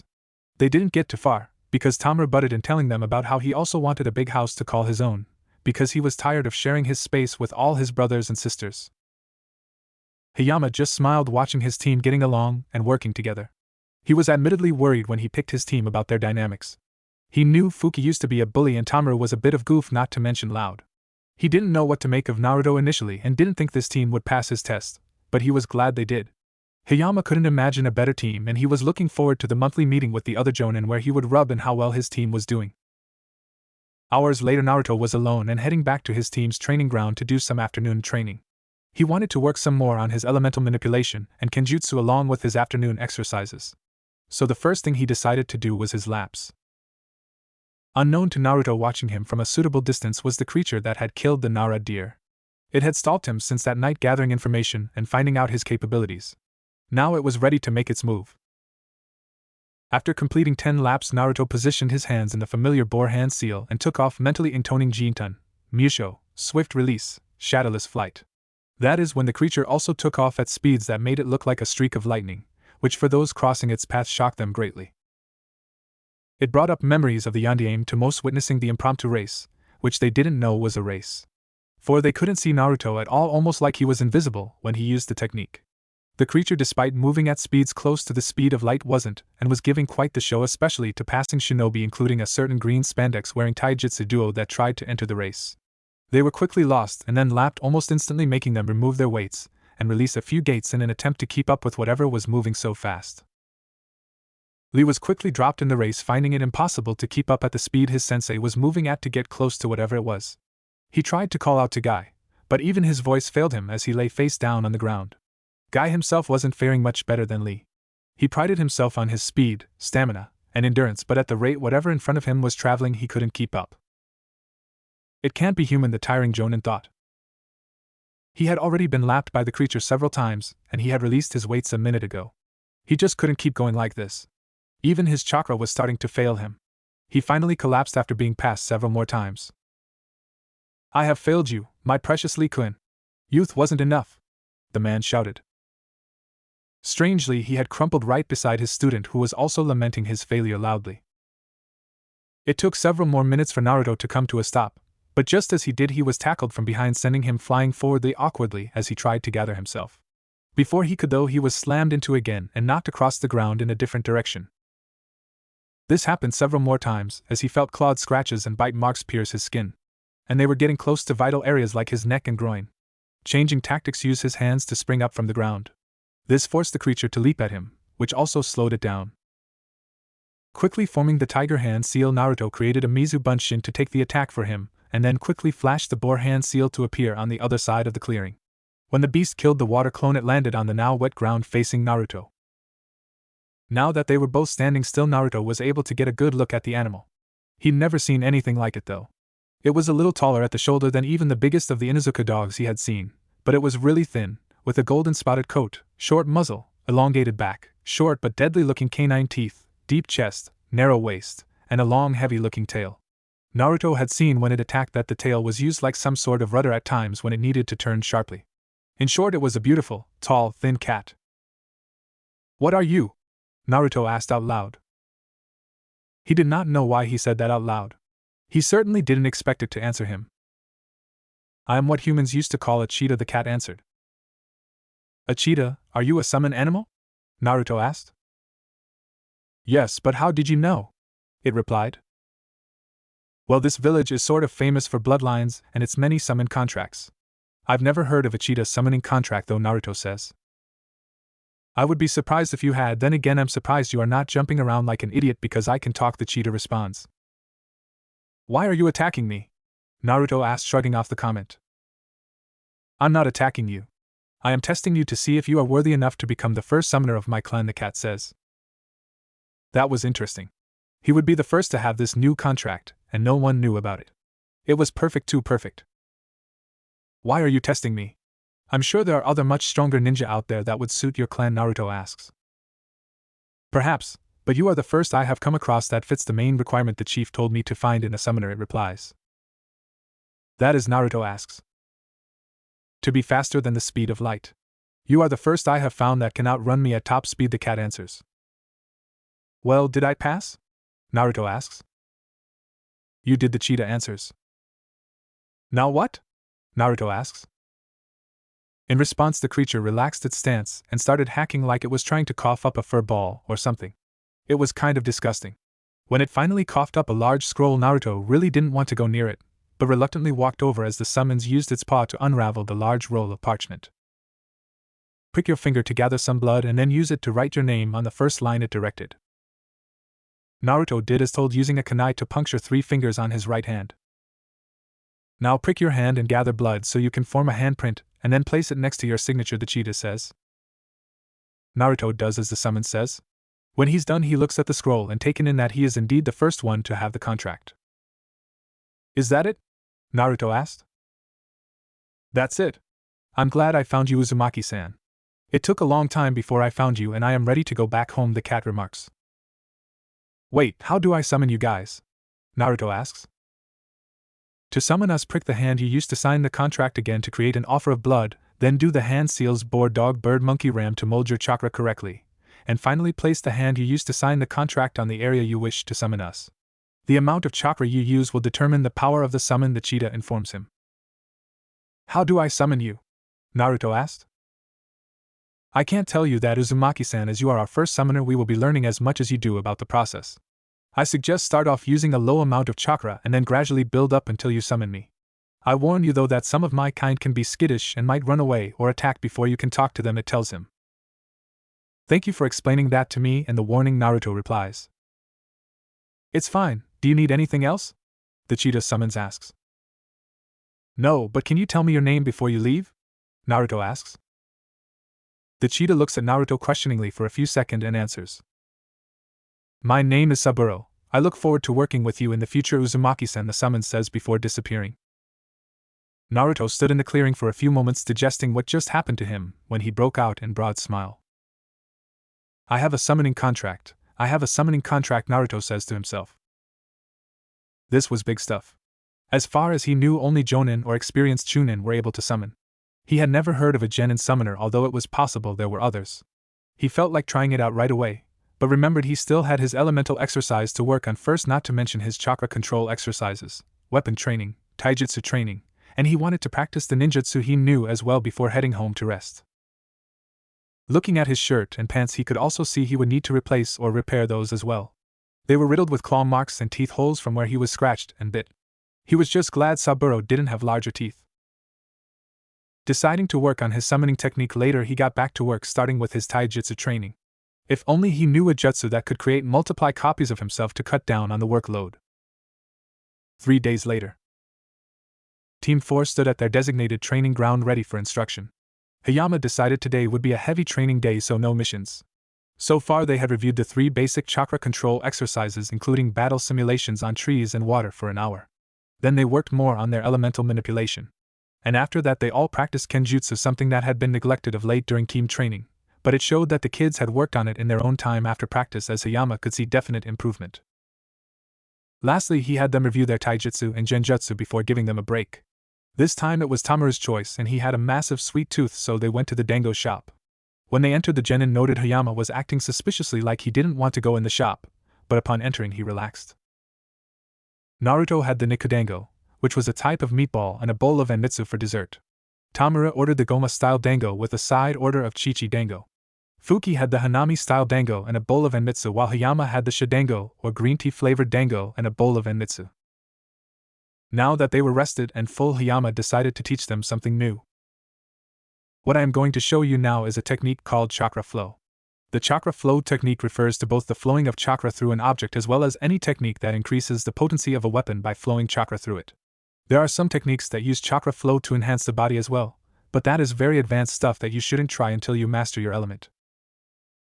Now, watch how I use the chakra flow technique to enhance the sharpness and piercing ability of this kunai, Hayama says. The three genin watch as Hayama takes out a kunai and pushes his chakra through it, converting it into wind nature. Each genin noted there was a noticeable hum coming from the technique as it enveloped the kunai. When Hayama-sensei threw the weapon, the genin were practically in awe, as it not only punched a huge hole through one tree but several. "Whoa! You've got to teach me that, sensei!" Tamura shouted. Despite the volume of their teammate, Naruto and Fuki couldn't help but be equally excited. "Now calm down. Tamura, this technique is perfect for wind users, but Fuki and Naruto, each element reacts differently to the use of this technique.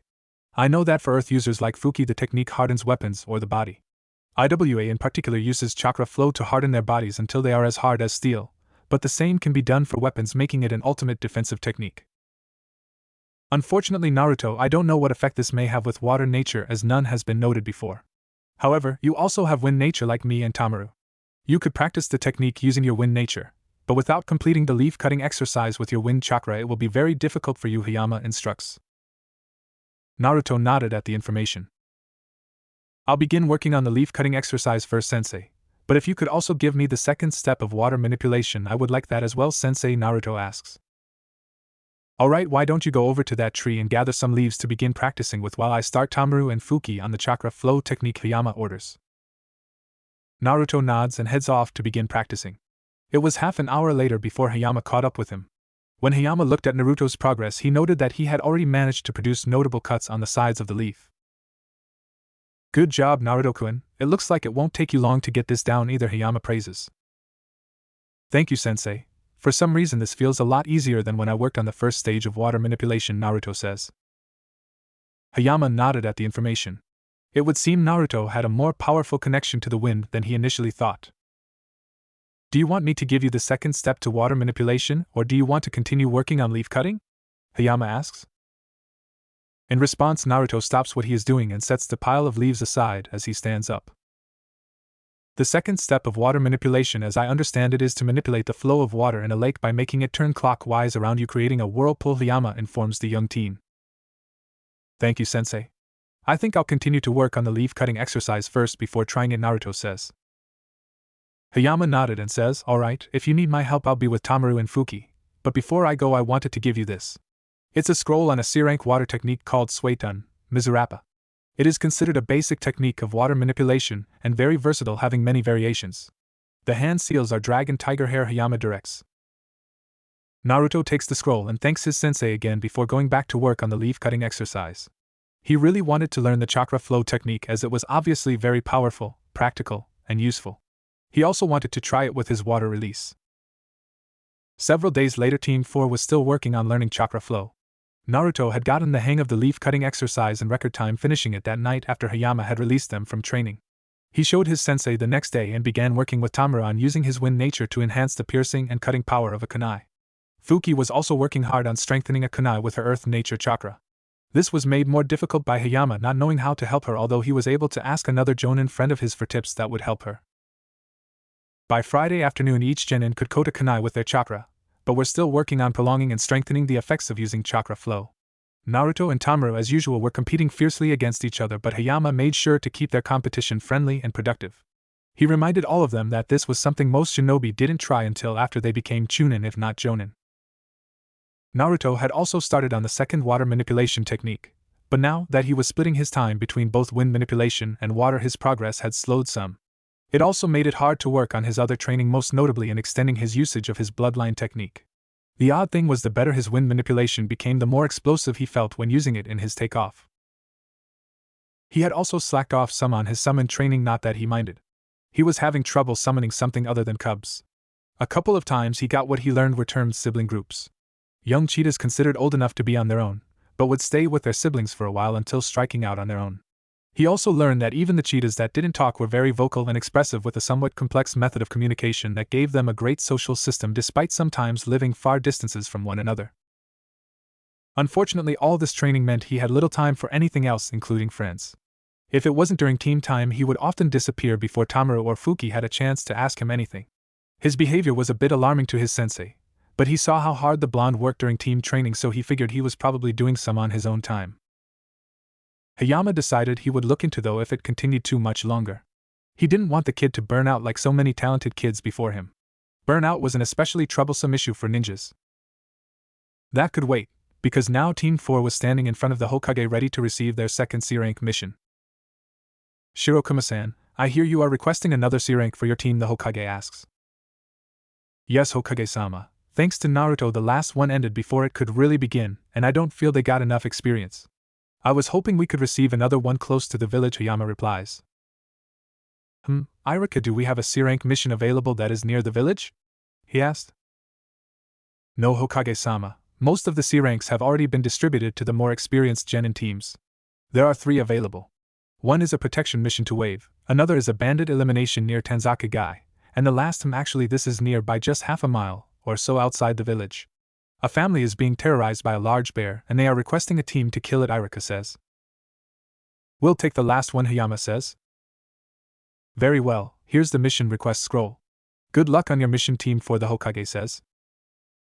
Team 4 bows to the elderly leader and then leaves, passing by a drunk old man who really reeked of booze, even to Fuki and Tamaru, whose noses were the least sensitive. Team 4 quickly took their leave, glad to get away from the drunk, and pitted the team that got saddled with that old man. 2 days later. Team 4 was once again returning from a successful and quick mission. Hayama basically stood and watched as his genin made short work of the rogue bear. Funny thing was, it turned out to be a summons, and they chose Fuki, whom incapacitated the bear with an earth chakra-infused punch to its head, to be their new summoner.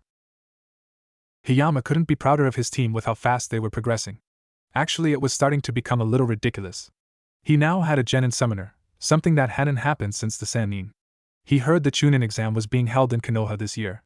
He was strongly considering nominating his team, but he really wanted them to wait a full year before reaching for a promotion. Meanwhile, the genin were talking among themselves.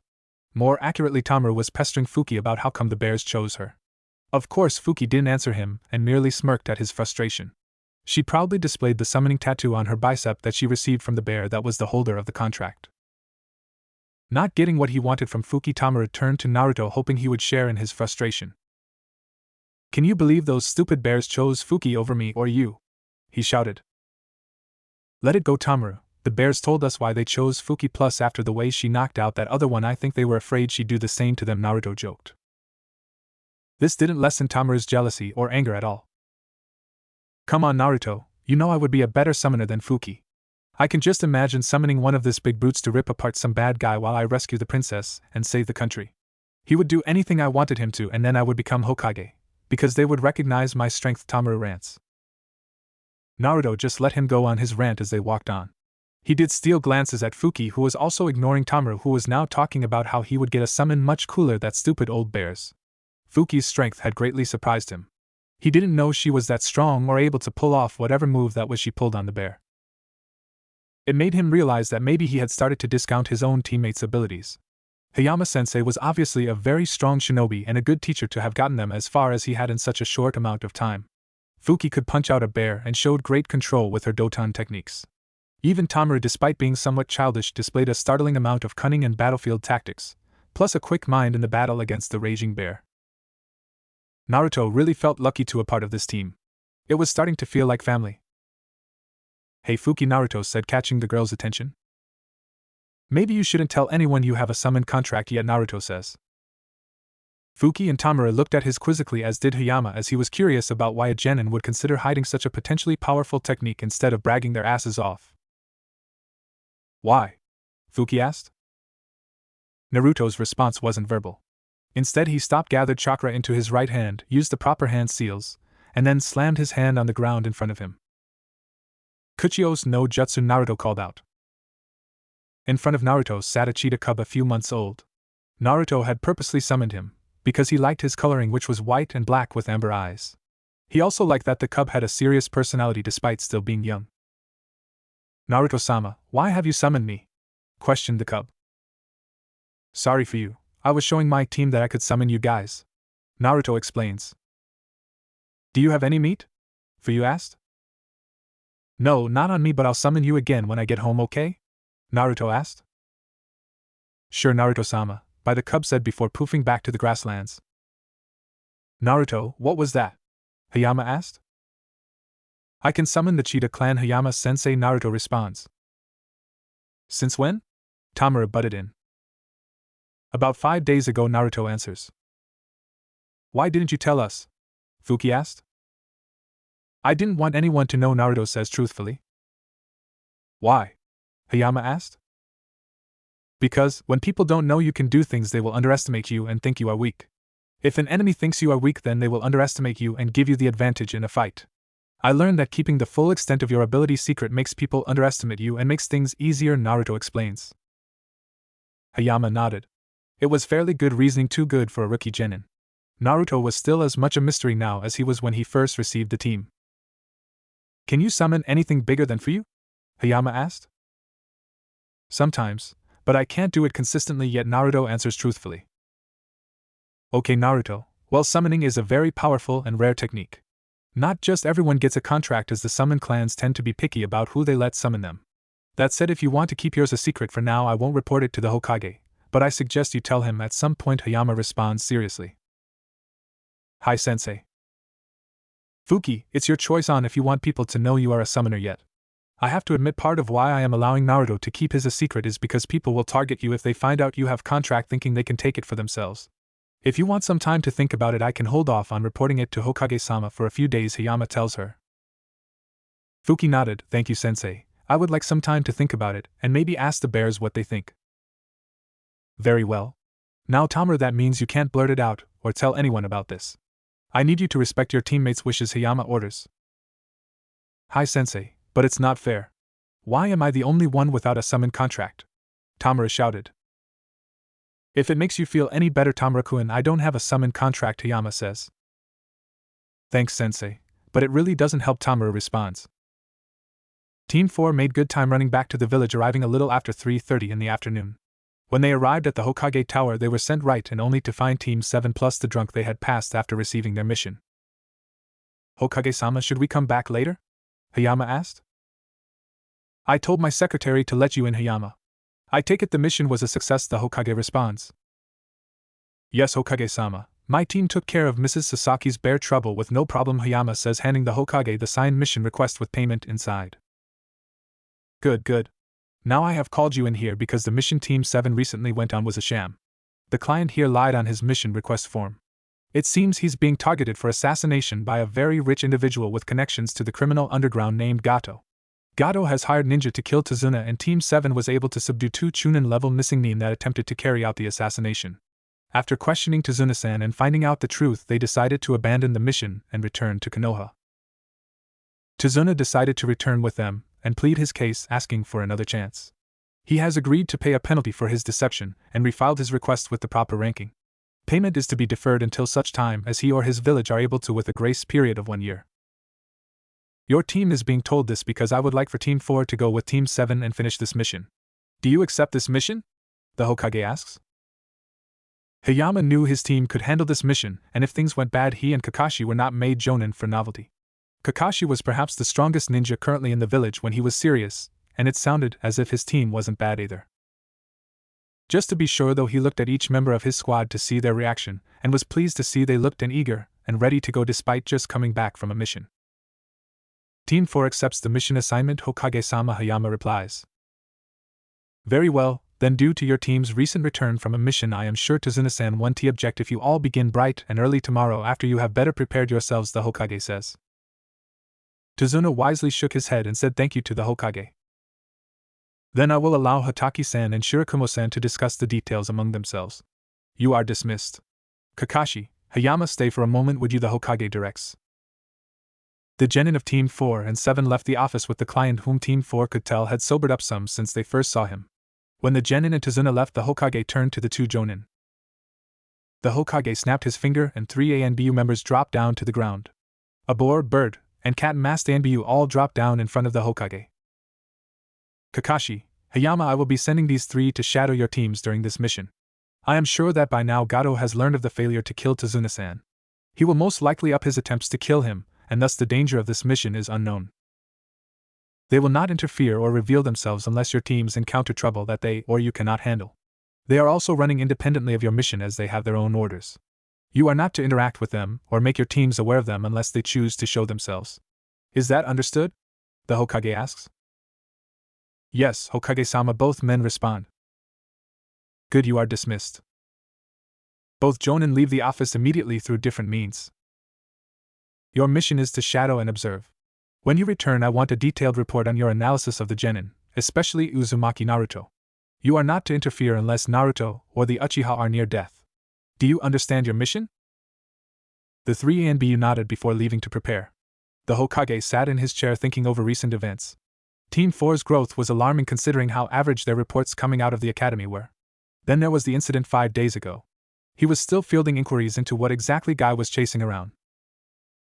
The civilians were convinced the Yellow Flash had returned.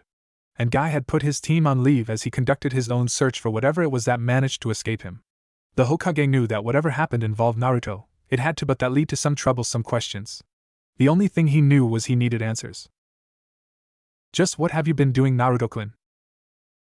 Team 4 and 7 were up and ready to go an hour after dawn. Their client took a little longer to rouse, but thankfully he no longer smelled like a brewery. When they were all at the gate, Hataki, whom decided he should be the official leader of the mission, said they should all introduce themselves. Team 4 looked at the man as if he was an idiot, as did Kiba and Sakura. He quickly explained it has been some time since the academy, and that even if they knew everyone, he and Hayama didn't. The genin nodded at this explanation and decided to get it over with. Alright, I'll go first. My name is Uzumaki Naruto, age 12, and I don't have a focus yet, but I guess my strength lies in my speed and stealth ability. Naruto starts off. Good, but what about your likes, dislikes, goals, or dream for the future? Hataki asks. Why would that matter to the mission? Naruto asks. The rest of Team 4, Hayama, and Tazuna were interested in the answer to this as well. Naruto had given a solid introduction, and they did need to get to Wave as fast as possible now that they took the day to rest. The client had already conveyed his worry for his family he left behind. I guess it doesn't, but could you just go with it? Hataki asked. Kakashi, I know I agreed on you being the leader, but we are pressed for time. Naruto's introduction was good enough until we can get the client home and assess the situation. Hayama interferes. Fine, how about you go next, Sakura? Kakashi offers. Okay, I'm Haruno Sakura, age 12, and I guess my strength is my mind? Sakura said questioningly. Team 4 raised their eyebrows a bit at the seemingly awkward ending to her introduction. It was like the girl hadn't trained enough to know what she was good at. But they kept going. My name is Inuzuka Kiba, age 12, this is my partner Akamaru, he's a puppy, and I work with Akamaru to tear through my enemies, Kiba loudly bragged. Of course, this got Tamaru going, ready to join in and boast about his strength. My name is Minakura Tamaru, age 12, my strength lies in ninjutsu, he shouted. Team 4 mentally shrugged, expecting nothing less of their friend and teammate. Team 7 and Tazuna were giving him weird looks though, as if he was an idiot, which he wasn't.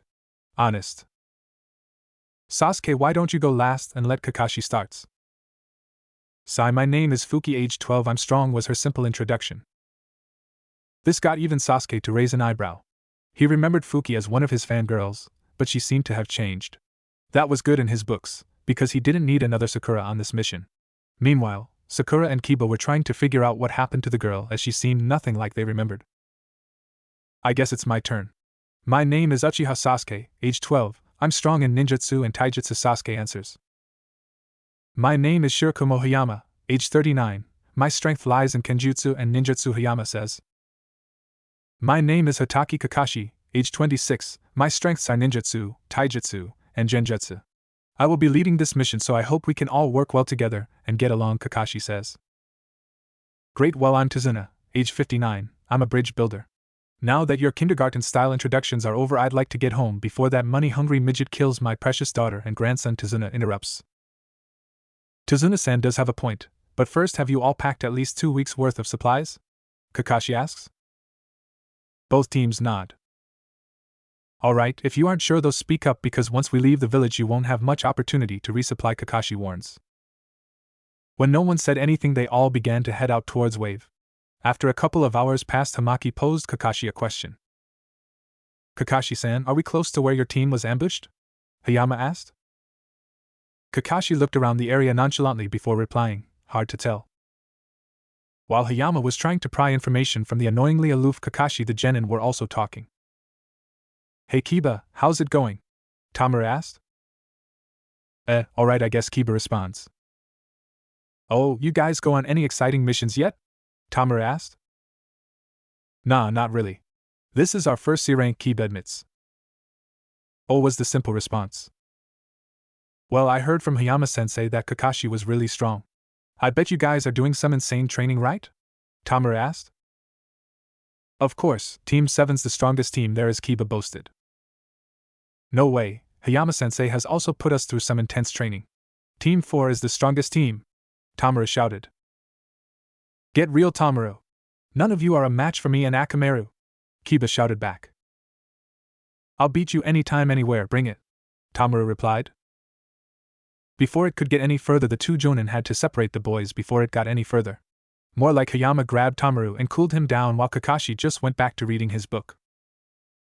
Boys, can you believe those two getting so worked up over something like that? Especially when it's obvious none of them compared to Sasuke-kun, right, Fuki? Sakura asked. Fuki, what's wrong? Don't you agree with me? Don't you like Sasuke? Sakura asked. Come on, Fuki, stop playing around and tell me you agree Sasuke-kun's the best, Sakura urged. Can you hear me? Sakura asked.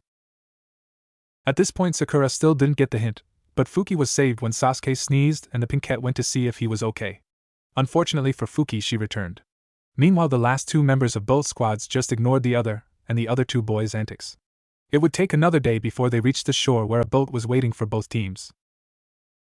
I'm sorry, but there is only enough room in the boat for me to carry one team across, the boatman said. That's okay. My team and I will go ahead and scout the area for enemies, Hayama says. Alright, but please do so silently. I don't need Gato finding out that I'm helping you guys, the boat owner warns. Calm down, Kaji. No one actively watches the waterways anymore. Gato and his men are too busy looting the village to notice us, Tazuna says. Shirokuma-san, if you have the time, please place some traps along the route we will be traveling to the town, Kakashi orders. Hayama nods and, not waiting for anything more, take off across the water using the water surface walking practice skill.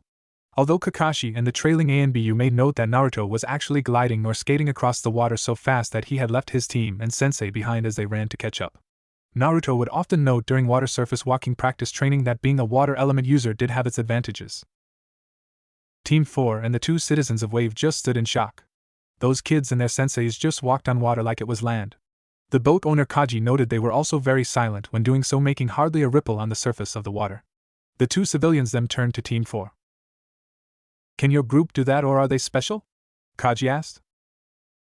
It's a standard ninja practice, but I am surprised the genin know it so soon, Kakashi notes. Oh, was the reply. We should get going as well, Kakashi says, getting everyone moving. Sasuke and Kiba both noted the skill Team 4 used.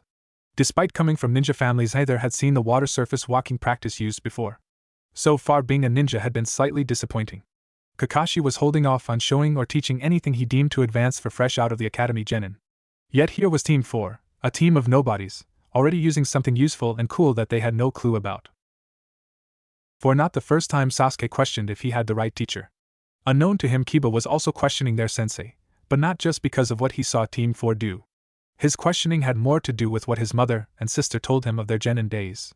Sparring with Sasuke every other day was getting boring, and the only other thing they were practicing was teamwork and the basics, or what Kakashi considered the basics. He hadn't said anything to his mother or sister about it yet, but if things didn't change he would after this mission. For Sakura everything was great, and she had no problems except for getting a seat in the boat next to Sasuke, which she did. But she did take note of what Team 4 did as well, hoping to learn it later on. It took almost an hour for Team 7 to make it across the channel as the boat user refused to use the motor to get them there. Seeing the bride and village was cool though. It did seem weird that upon dropping them off the boat user then used his motor. With Kaji gone they turned to look for Team 4, but Team 4 found them instead walking out of the forested area to greet them. I take it the boat ride went well? Hayama asked. Kakashi nodded and asked, what of your team? Were you able to successfully scout ahead? Hi, no enemy presence detected so far. I did feel like we were being watched though, Hayama reports. Alright, we'll head for the client's house. Let's move out in a diamond formation with Naruto and Sasuke in front, Kakashi orders. They quickly got into formation and walked the path to the village. They didn't get far before Naruto flashed out of sight, and the next thing they knew a teen in a Kiri Hunter Nin's mask bounded onto the road and dashed off into the trees on the opposite side. Naruto was only a step behind, showing his speed as both teens were quickly lost in the foliage, fighting at a fast pace. Sensei! Tamaru shouted. Hold formation, Tamaru, Naruto can handle it. If he needs help he'll come back, Hayama orders. Are you sure, Hayama? I can send Kiba or Sasuke after him? Kakashi questioned. Before he could respond both teams were forced to duck as a giant cleaver-shaped object tore through the area and embedded itself in a tree. Both teams were back on their feet, quickly surrounding Tazuna, who was also now on his feet. Kakashi and Hayama recognized the guy standing on the embedded weapon. Oh my, you are Momochi Zabuza, missing Nin from the village of the Hidden Mist? Kakashi says. Kakashi knew this would be a tough fight if he didn't use his hidden gift. I'm guessing you are Kakashi the Sharingan user. I'm sorry, but I'll need you to hand over the geezer, Zabuza states. Is that guy serious? Can't he see he's outnumbered 7-1? Tamaru asks out loud. Tamaru, this guy is out of your leagues. He's a former member of the 7 Swordsmen of Kiri. They were said to be even stronger than their Yanbiyu before most of them were killed or went rogue, becoming missing Nin, Hayama states quickly. I see you have heard of me then, Zabuza states. Kakashi moves his head protector to its intended resting place on his forehead, revealing the red eye of an active and mature Sharingan. Sasuke stared hard at his sensei, wondering how he had something that was only supposed to be utilized by select members of his clan, the Uchiha. He knew it wasn't time for asking question, but he filed it away for later when he would. I'm honored that I can see the Sharingan that I've heard about. When I was in the hidden village of the Mist Assassination Squad, your information was listed in the bingo book I carried asking for your capture. It also noted this the man who copied more than 1,000 techniques, Kakashi the copy ninja, Zabuza says. Kakashi says nothing as he and Zabuza tried to stare each other down. What? Kakashi-sensei was that great of a ninja? Sakura questioned. Sasuke continued with his earlier thoughts, though No also wondered if perhaps Kakashi was an Uchiha somehow that survived the massacre. Kiba just wondered if the man was so strong why he hadn't shown them anything yet. Let's cut the chit-chat here. I have to kill that geezer right away, Zabuza says, preparing to fight. When he says this, the genin instantly surround Tazuna to cover any potential areas of attack except for an area behind the old drunk. They were mostly covering the front and sides since they were sure any attack would come from the front, as there was no way this ninja could get behind them with Kakashi and Hayama present. Hayama, stay with the kids and protect the client. I'll handle Zabuza, Kakashi states confidently. Hayama nods and stands in a ready position a little ahead of the genin. It seems I'll have to defeat you first, Kakashi, Zabuza says. Zabuza quickly shunshins from his place on the branch, his sword now sheathed on his back, and is now seen on the water. The genin lost sight of him and appeared confused until Sakura noted his new position to the rest, not that they really needed her to since he was now directly in front of them. Hayama and Kakashi noted the build-up of chakra by Zabuza, with Kakashi noting it was water chakra as mist began to cloud their visibility. Just before it did, Zabuza calmly called out the name of the jutsu he was using. Kirigakyu no Jutsu, hiding in mist technique. He seemingly vanishes as the fog covers everything, hiding him from sight even from Kakashi's active Sharingan. All Kakashi could see was the vast amount of water chakra circulating the area. Kakashi warns the genin, telling them more about Zabuza and the technique he was using, although Hayama noted it was in perhaps the worst way possible as they all tensed up anticipating an attack. The mist is getting thicker, Tamura noted. He didn't like not being able to see, and he could barely make out the faces of those beside him, let alone the approaching enemy. The country of the wave is surrounded by ocean, so a mist often emerges, Tazuna added. It felt like forever when they heard. 8 points. The larynx, spine, lungs, liver, jugular vein, kidney, collarbone, and heart. Now which vital point do you want to get struck at? Zabuza calls out from the mist. Kakashi, whom was hidden from view of the genin, quickly flared his chakra to dispel most of the mist clouding the area, giving a clearer view for everyone. Sasuke in particular feels the weight of Kakashi and Zabuza's chakra suffocating him. It makes him feel like he wants to kill himself to get away from the battle until Kakashi calms him with a vow to protect them all. Some question though if he really meant all of them, and not just Sasuke, the only one he named. I don't know about that, Zabuza responds. The genin are shocked at how he got between them and the client. This is the... He never got to finish as Hayama pierced his gut with his sword. Instead of blood, the water poured out of the wound, identifying it as a water clone. He would know that technique anywhere after witnessing Naruto use it in the spars they held once a week. Behind you, sensei, Tamura called out. When Hayama looked behind him, he saw Zabuza already in mid-swing to tear him in half. That was when Kakashi appeared as he shoved a kunai through the gut, only for water to spill out of the wound. Only for the real Zabuza to now appear behind him. He had to immediately use a Kiri Shunshin to teleport away as Hayama threw a wind-enhanced kunai at his chest that would have killed him instantly. When Zabuza reappeared, he was now standing onto of the water back in front of the group. A second later, his accomplice also showed up, breathing heavily with visible bruising and cuts on their bodies and arms, although their face was still covered by a mask.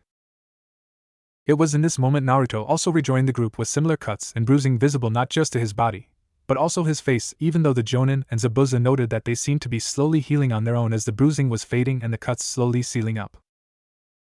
Naruto, what happened? Hayama asked. The presence I felt earlier when we were scouting was the masked teen over there. When I found him in the bushes, he seemed to be waiting for some signal. Sensei, he's really fast and uses some weird ice jutsu I've never heard of before, Naruto responds. Ice jutsu, both Jonin thought. Meanwhile, Zabuza was also talking to his accomplice. Haku, what happened? And why is that blonde brat still alive? Zabuza demanded. I'm sorry, Zabuza-sama. He caught me by surprise and he was too fast. I couldn't use most of my jutsu as he never gave me a chance. I managed to get away using Shunshin, but there's something strange about that boy, Zabuza-sama. He nearly caught me trying to get back to you and I had to use my bloodline to stop him before I finally got away, Haku reports. The three men never took their eyes off one another as they were given the reports. What they heard changed everything. Zabuza knew he had to retreat while both Jonin felt the need to retreat and regroup. Zabuza, being impatient, made the first move. It seems things aren't in my favor. You win this round, Konoha, but I'll be back for the geezer, Zabuza warns. What makes you think we'll just let you leave? Kakashi questioned. I don't, was the reply. Zabuza quickly went through the hand seals. Tiger, ox, monkey, rabbit, ram, boar, ox, horse, monkey, tiger, dog, tiger, snake, tiger, ox, monkey, rabbit, bird. Suetun, Daibakufu no Jutsu, water release, great waterfall technique, Zabuza called out. A towering wave of water crashed down in front of the teams, forcing them to jump up into the trees. Hayama, knowing Tazuna would need help, grabbed onto him, and did the same. When the water receded, both Kirinin were gone, leaving the teams and Tazuna alone. They all jumped down with Hayama once again helping Tazuna. Hataki-san, you should cover your eye before you suffer from chakra exhaustion. We don't have a medic that can properly take care of you out here, Hayama warned. Ma, it's already taken care of. We should get moving to the client's house. Tazuna-san, if you will take us to your home.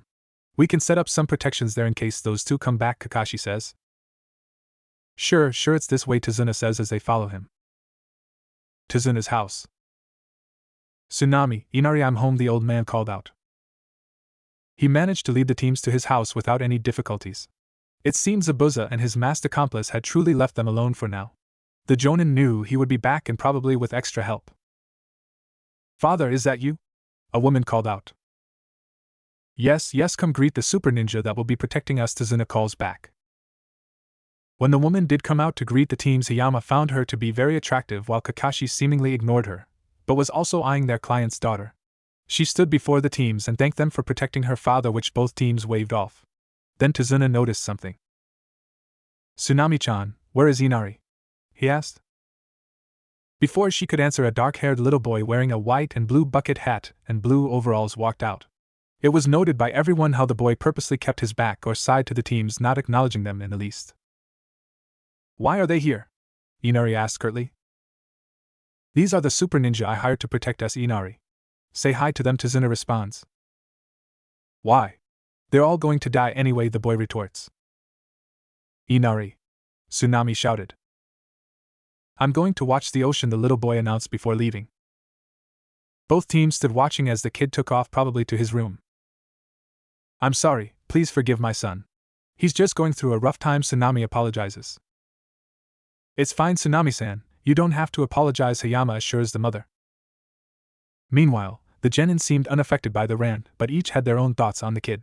Most notably Naruto, whom could feel the sorrow rolling off the kid. He had always been able to sense negative emotions, but lately it seemed he was able to notice more than just anger and hatred. Still, he didn't want to interfere with whatever the kid had going on. His troubles were his, and he knew there was only one way to really change a person, and it wasn't by talking or yelling at them. It's been a long day. I think we should all take the time to rest, Kakashi says.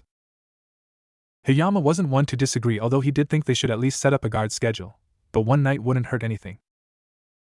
Tsunami-chan, would you show them to the guest rooms? Tazuna asked his daughter. Hi, right this way please, Tsunami offers. The teams follow the mother and set up their bedding in the rooms. Sakura and Fuki ended up rooming with Tsunami while the boys share a room and the two senseis take the remaining available room. Gato's mansion. Zabuza and Haku were in Gato's office informing him of the change to their mission. So you're telling me after all the money you are expecting me to give you that you need to hire more help to get the job done? The little man asked. Hi, Zabuza answered. Then what the fuck am I paying you for? The business magnate shouted. It was unexpected that they would go back to Konoha and successfully request more ninja after the demon brothers attacked the first team, Zabuza explained. He didn't like failing on a mission. He rarely failed and he would not fail this one, but he'd be stupid if he tried to take on two fully equipped teams with just Haku as backup. If the teams were led by ordinary jonin it wouldn't be as much of an issue. But he was dealing with Ataki Kakashi the copy nin, and from what he witnessed another very competent jonin leading the other team. That didn't even get into the kiddies that had proven to be more than he thought they were, especially that blonde one. Haku still couldn't give him an accurate report on the blonde genin's skill. He just kept stating he was really fast and adept at hand-to-hand and standard weapon fighting. Zabuza had noted that one team seemed to at least carry swords, so they must have at least some practice in using them. That would have intrigued him if it didn't screw with his mission and livelihood. Fine, I didn't want to do this, but it seems I have no choice. I need this bridge builder killed and his fucking bridge destroyed along with any hope this backwater village has with it. Gato rants. I have some contacts that can get me in touch with a couple of missing nin around Fire Country. Just give me a little advance to secure their services. Zabuza starts only to be interrupted. No. I also thought this can happen, and as loath as I am to reach out to the villages for help, I made an exception in this case. The bridge builder went to a hidden village while I also contacted a hidden village just in case you couldn't handle it. As a matter of fact, they are here now. I introduce to you. At this point 4 people walk into the room. 3 males, one with his head wrapped in bandages save for his left eye, another with spiky dark hair and dark eyes and a beige shirt with the kanji for death going down the middle, and the last was a dark-skinned dark-eyed kid with 6 arms. The lone female of the group seemed normal and very cute to both males. Gato thought he could have some other user for her if things fell the right way. Dosa Gato points to the bandaged male. Zaku, he says, pointing to the other male genin. Kin, he points to the female. And their leader for this mission, Kidamaru. I was assured that he was one of the best Odogekure had to offer and that this was their top team. They will be working with you to finish the job. And since I had to pay a village for an official squad and the money spent is already gone, unable to be recovered, their pay will be taken out of what I owe you plus half of any bounty those ninja have on their heads, Gato informs the now angered Zabuza. That's not the deal we struck, Zabuza shouted. This is the deal we have now. Things change, Zabuza-chan. You can either accept it or get out, but don't think I won't be making a call to some of your old friends and let them know what you've been up to recently and of course where you are staying, the little weasel threatens. You're playing a dangerous game, Gato, don't forget who I am. I could kill all 4 of these shit stains without breaking a sweat. I've heard of Odogekure. They are a newly made village and a particularly bloodthirsty one. I thought about joining up myself, but then I heard about what happens to most of the ninja that serve under their leader. I like my body just the way it is. I don't need some freak operating on me to give me power, unlike these weaklings. I wouldn't think of double-crossing them either, Gato, because I heard their leader is particularly vicious and vindictive to those that do. I'm sure he would love to operate on you and your minions. And if you think about double-crossing me or not giving me what you owe me, then I'll make what he'll do to you feel like a day in the park, understood, Zabuza warned. He leveled some killing intent on the midget, causing him to wet his pants before leaving with Haku after a brief stare down with the Oto team. When he finally left, Gato spoke to the Otonin about what he expected of them. You know your mission. I hope you're better at it than that, Ove. I also hope you are prepared to carry out the second part of your mission, because after what he just pulled, I don't want Zabuza or his friend making it off that bridge in one piece, he ordered. Understood, we'll make our move by the end of the week, the leader assured. Fine, but don't fail me or else I'll ruin the reputation of your village and you'll never get another client again, Gato threatened. The Oto team then took their leave, having enough of the fat little man. When they left, the shipping tycoon turned to his two subordinates and nodded at them. They had their own jobs to prepare for. If those Otonin thought he was just going to pay them without any means to recoup all the money he spent and then some, they were chumps, and chumps were meant to be taken advantage of. There were two reasons behind why he contracted ninja for the new village that just popped up. The first was he heard of their reputation and dealings. They were possibly more crooked and evil than he ever could be. There was nothing this village wouldn't do, including experiment on and torturing their own people. The second reason was what made them ideal for what he needed. They were a new village with no friends. Even the people that hired them were wary of the new village, and their leader rumored to be a legendary missing nin with little regard for his subordinates. He was sure the man wouldn't care if he lost a few ninja, and more to the point, he was sure Konoha would pay for some of the information he had gathered on the man. If worse came to worse, he had a bargaining chip to get him out of trouble should the Oto team and Zabuza fail him. After he sent every last one of his thugs to kill them and buy him some time. Their life wasn't important anyway, and no one would miss them. He was the one that mattered, and he had too much planned to die in this backwater shithole that no one had ever heard of before he arrived. After all, he had money and power, enough to buy his own country. That was all that mattered in this world, money and power. Both teams had awakened early to get started on the day. Tazuna wanted to get to the bridge in a few hours, but the Jonin figured they could get their team started and then leave them to fend for themselves while they guarded the bridge builder. Now they were in a small clearing staring at some trees. We're going to begin training you cute little genins so that you survive the upcoming battle with Zabuza and his apprentice. They may have extra help along, and you may need to handle them on your own, Kakashi states. Sweet. You're finally going to train us and give us some cool technique, Kiba shouted. Calm down, Kiba. I will not be showing you any jutsu quite yet. We have no idea when Zabuza might show up, so any training you do will have to be something you can learn fast and without burning through all of you chakra, Kakashi states. This had the effect of dampening all the genin spirits, knowing they wouldn't be learning anything cool. Then what are we going to learn, sensei? Sakura asked. I'm glad you asked, Sakura-chan. I will be teaching you how to climb trees, Kakashi states. This also got the effect he was looking for, as the genin gave him questioning stares, none more so than Team 4. But we already know how to climb trees, Tamura responds. I don't mean the way you genin normally climb trees. I mean like this. Kakashi proceeds to walk up the tree in front of him without the use of hands to demonstrate what he meant. That's exactly what I meant. We already know this exercise. Hayama-sensei showed us this the first week we became a team. Shouted at the man. Oh, was all Kakashi could say. The genin of Team 7 that had been looking at their sensei with awe were now back to giving him sour looks, as they didn't like that another team was getting training they weren't. Mainly Sasuke, because he needed that level of training.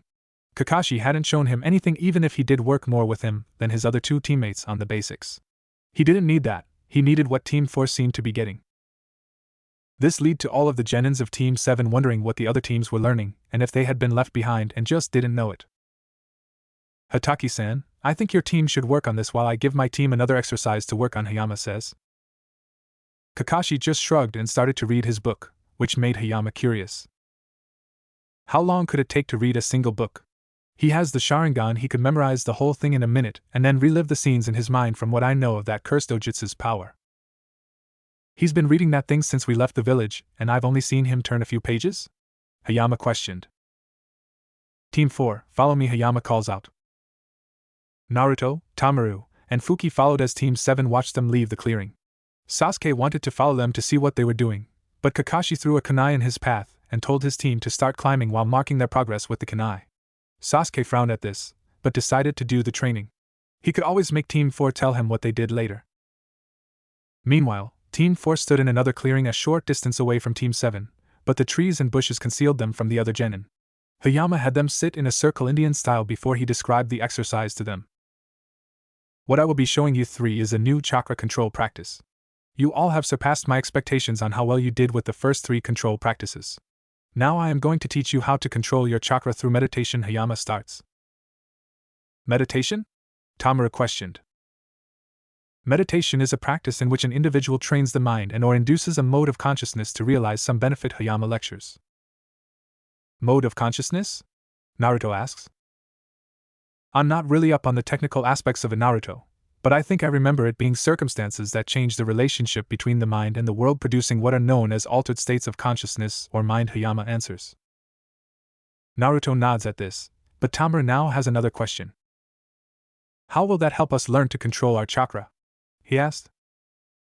Good question. There are many different kinds of meditation and many different techniques and goals or objectives. Some use meditation simply as a way to relax, some use it to develop their compassion, patience, love, among other things, and more advanced, far-reaching goals like sustained single-pointed concentration, single-pointed analysis, or an indestructible sense of well-being in any situation. What we will be using it for is to build up your chakra. Hayama answers. How do we do that, sensei? Fuki asked. I do not, as I said before, know the actual techniques and mechanisms behind traditional meditation.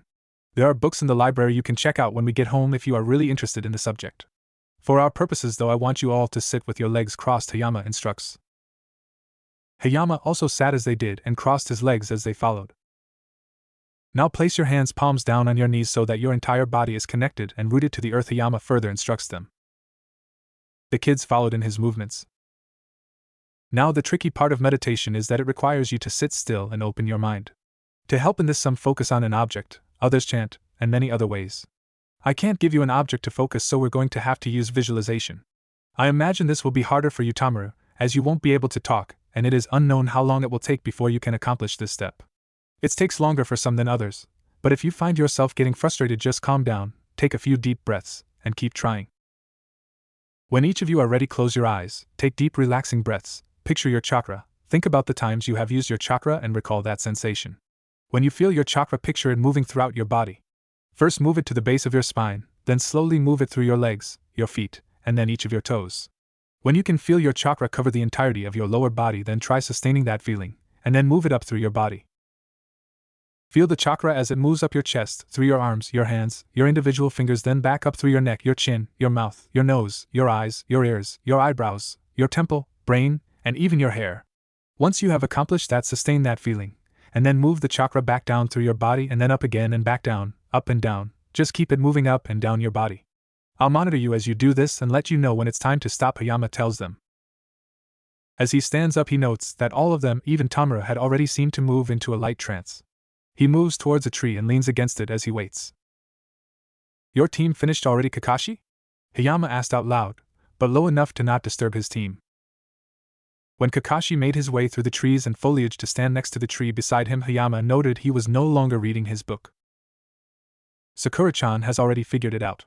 It seems she has a natural ability with chakra control, but I suggested she keep doing it to build on her low reserves. The other two will probably take most of the week to get it down considering the limitations we have on training time, Kakashi responds. Hayama nods at this.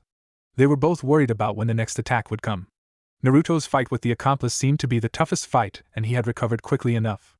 Their fight with Zabuza had been little more than a spat, each of them probing the other to find out their skill level and ability. It hadn't been enough to get an accurate reading, but for jonin of their caliber and experience it was enough. So far the genin were their advantage, as Zabuza probably couldn't get a good enough read on any of them with his focus split between the two of them. Unfortunately, they couldn't count on the genin's help, and they didn't want to send any of them against the apprentice either if they could help it. Both men focused on the 3 genin of Team 4 and noted the varying levels of concentration. Naruto seemed to be the most adept at it, like he had already had some practice with meditation. Fuki had seemed to be only slightly struggling, while Tamura, as expecting, was finding it difficult to relax and focus, as he was the most energetic and wild of the trio, even though something told Hayama Naruto could be even crazier in the right or wrong circumstances. Why are you here, Kakashi? Hayama asked. I just wanted to see what your team was working on. This is a little too advanced for genin, isn't it? Kakashi returned. I only pushed them as far as they are capable of going. Like all genin, they were very raw when I received them, but they've worked hard and pushed themselves to learn at a rate I haven't seen since the last war. I tried once to hold them back and stall their progress a little, but they didn't let me, Hayama answers. Didn't let you? Kakashi questioned. Nope, I told them if each of them completed a scroll full of the standard genin chakra control to my satisfaction that only then would I teach them more, Hayama says. Kakashi didn't respond, just waited for the older man to finish. When he learned of their teams being paired up for this mission, he had sought out some friends to give him a little information on Team 4's Jonin. The man was someone he could respect. Someone he was willing to bet his sensei would have respected, as well as he seemed to share in their belief of the team above mission and village above all mentality. Hayama was a man of sacrifice and duty. It took them less than a month before they had them all down, and a couple of weeks later they could even do them in combination. A truly remarkable team, and I feel lucky to be their sensei, Hayama finishes. Kakashi didn't agree with the man teaching genin such advanced material, but he could feel the pride the man had in his team. It reminded him once more of his sensei. He only wished he could feel the same about his team. Can you handle guarding Tazuna in an hour? Kakashi asked. Sure, I'll leave a clone behind to watch the kids until you take over, Hayama answers. Sounds good. I guess I should go do a little training myself. Admittedly, Zabuza got the drop on me. Without your assistance, I am not sure I could have chased him off like that, Kakashi says. It's to be expected. Those swordsmen as a group were nearly unbeatable before they fell apart. Even the weakest of them were a match for your average Jonin. Zabuza himself was somewhere in the middle, and he's been running around trying to avoid their hunter Nin for some time. If he was still a swordsman, I don't think either of us would have survived the confrontation as we are currently, Hayama responds. Kakashi nods. He didn't like it, but it was true. He had started slacking off on his training since he left ANBU, and admittedly even at his best he was still no match for his sensei or father. With a nod, Kakashi melted back into the surroundings, leaving to find his own area to train. His kids would be fine, they didn't need him to hold their hands doing such a simple exercise. Hayama watched the kids for an hour before creating a clone to watch over the kids while he guarded the client. When he came back a few hours before sunset, he found the kids pretty much as he left them. It seems they still hadn't accessed their chakra. Naruto and Fuki had seemed to manage the concentration and focus part of the meditation exercise at least, but Tamaru was still stuck at the starting line. He didn't expect any more of them. This wasn't something they would get in a week, or even a month. This was something people practiced their entire life. This was an exercise that could never truly be mastered, because just when you got one aspect of it, there was another for you to learn and keep the process going. Even if one did get the most they could out of the chakra building aspect of it, most found meditating to be a worthwhile practice and continued training in the other applications of it. But for now it had served his purpose, so he alerted his team and had them spend the last of the daylight hours doing their normal practices, focusing a little more on their kenjutsu. The next day it was spent in the same way, with the genin of both teams training in their respective chakra control exercise and with Team 4 finishing up early to work on what they normally practice on. So far the enemy hadn't been spotted and everything in the town was normal so far. The only real drama that took place was with the client's grandson. Apparently the little boy had become convinced that Gato was some invincible supervillain that couldn't be beat by anyone or anything. He had even gone off on a verbal tirade about how his life was so much worse than all of theirs and how they should but out of other people's problem. The only ones to react were Tamaru and Kiba. With Tamaru shouting at how they were there to help and pointing out a little crudely that Gato wasn't invincible like the kid believed. Kiba just growled and called him a weak little cry baby that was hiding behind his mother's legs where all cry babies like him belong. That comment earned Kiba a smack to the back of the head courtesy of Sakura, who agreed with both boys but thought they didn't need to pick on the kid. Of course Kiba didn't take lightly to the physical punishment as he then turned and growled at the girl, but to her credit Sakura didn't back down. The rest of them just watched the tirade and then retreat of the little boy who ran upstairs, but only after Tazuna had started to tell them of the boy's stepfather. Tsunami didn't take kindly to the genin's verbal abuse of her son or her father bringing up old wounds and went after her son to console him. After they left, Tazuna finished telling them about Kaiza and his role in Inari's life. The genin were naturally shocked at the brutality Gato publicly displayed and felt sorry for the boy, but that didn't excuse his behavior. If anything, to Tamaru and Kiba they felt Inari and the citizens of Wave had spat on the man's grave with their subsequent show of cowardice. Still, some of them tried to put themselves in the kid's position and understood a little of how he felt. The two Jonin weren't moved either way by the story. They had heard, seen, and done worse. They did like the bit of extra fire they could see in their genin's eye after the story was finished. The genin even wanted to go out and practice more, but the two Jonin managed to get them to save it for the next day. After they all left, Kakashi went and had a chat with Inari. The next couple of days passed relatively quietly. Team 7 had managed to complete the tree walking exercise by the end of the fourth day, But Team 4 still hadn't made much progress with their meditation. They had all managed to at least get the first step down, even Tamaru. The Jonin knew the enemy was watching them on the fourth day. That gave them the feeling that the time for training was over and the fight for survival would soon be on. On the fifth day, the teams decided to split up. One would watch the client's daughter and grandchild at the house while the other went with Tazuna to the bridge. It was a short time after Team 7 left that two of Gato's thugs showed up on the docks outside the house. They walked up towards the house like they owned the place with no fear and were quickly met by Team 4 before they could get close to the house. "Who are you?" the shorter thug shouted. "We are a team of ninja hired to protect the bridge builder and his family. Now why don't you tell us who you are, friend, or perhaps you would rather just go back the way you came and forget about this house and its occupants," Hayama responds. "You ninja are all alike, believing you're so tough that nothing can touch you. We'll show you exactly why you shouldn't underestimate a samurai," shouted the taller tattooed thug. Both men drew their sword to cut down Team 4's leader so quick that the genin didn't even see them move the sword as they flicked the blood off their blades, while Tamaru and Fuki didn't.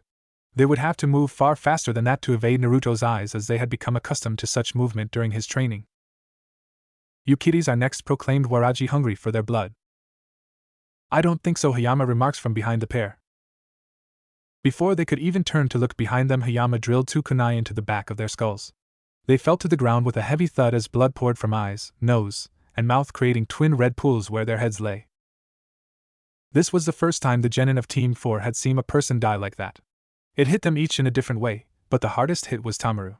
Being from a civilian family, they had little experience with ninja. Tamaru was actually the first in the family to ever want to be a ninja, although he had some uncles that had been to the academy and flunked out. His graduation and acceptance onto Team 4 was a great surprise to his family, as they believed he would wash out like the others had previously.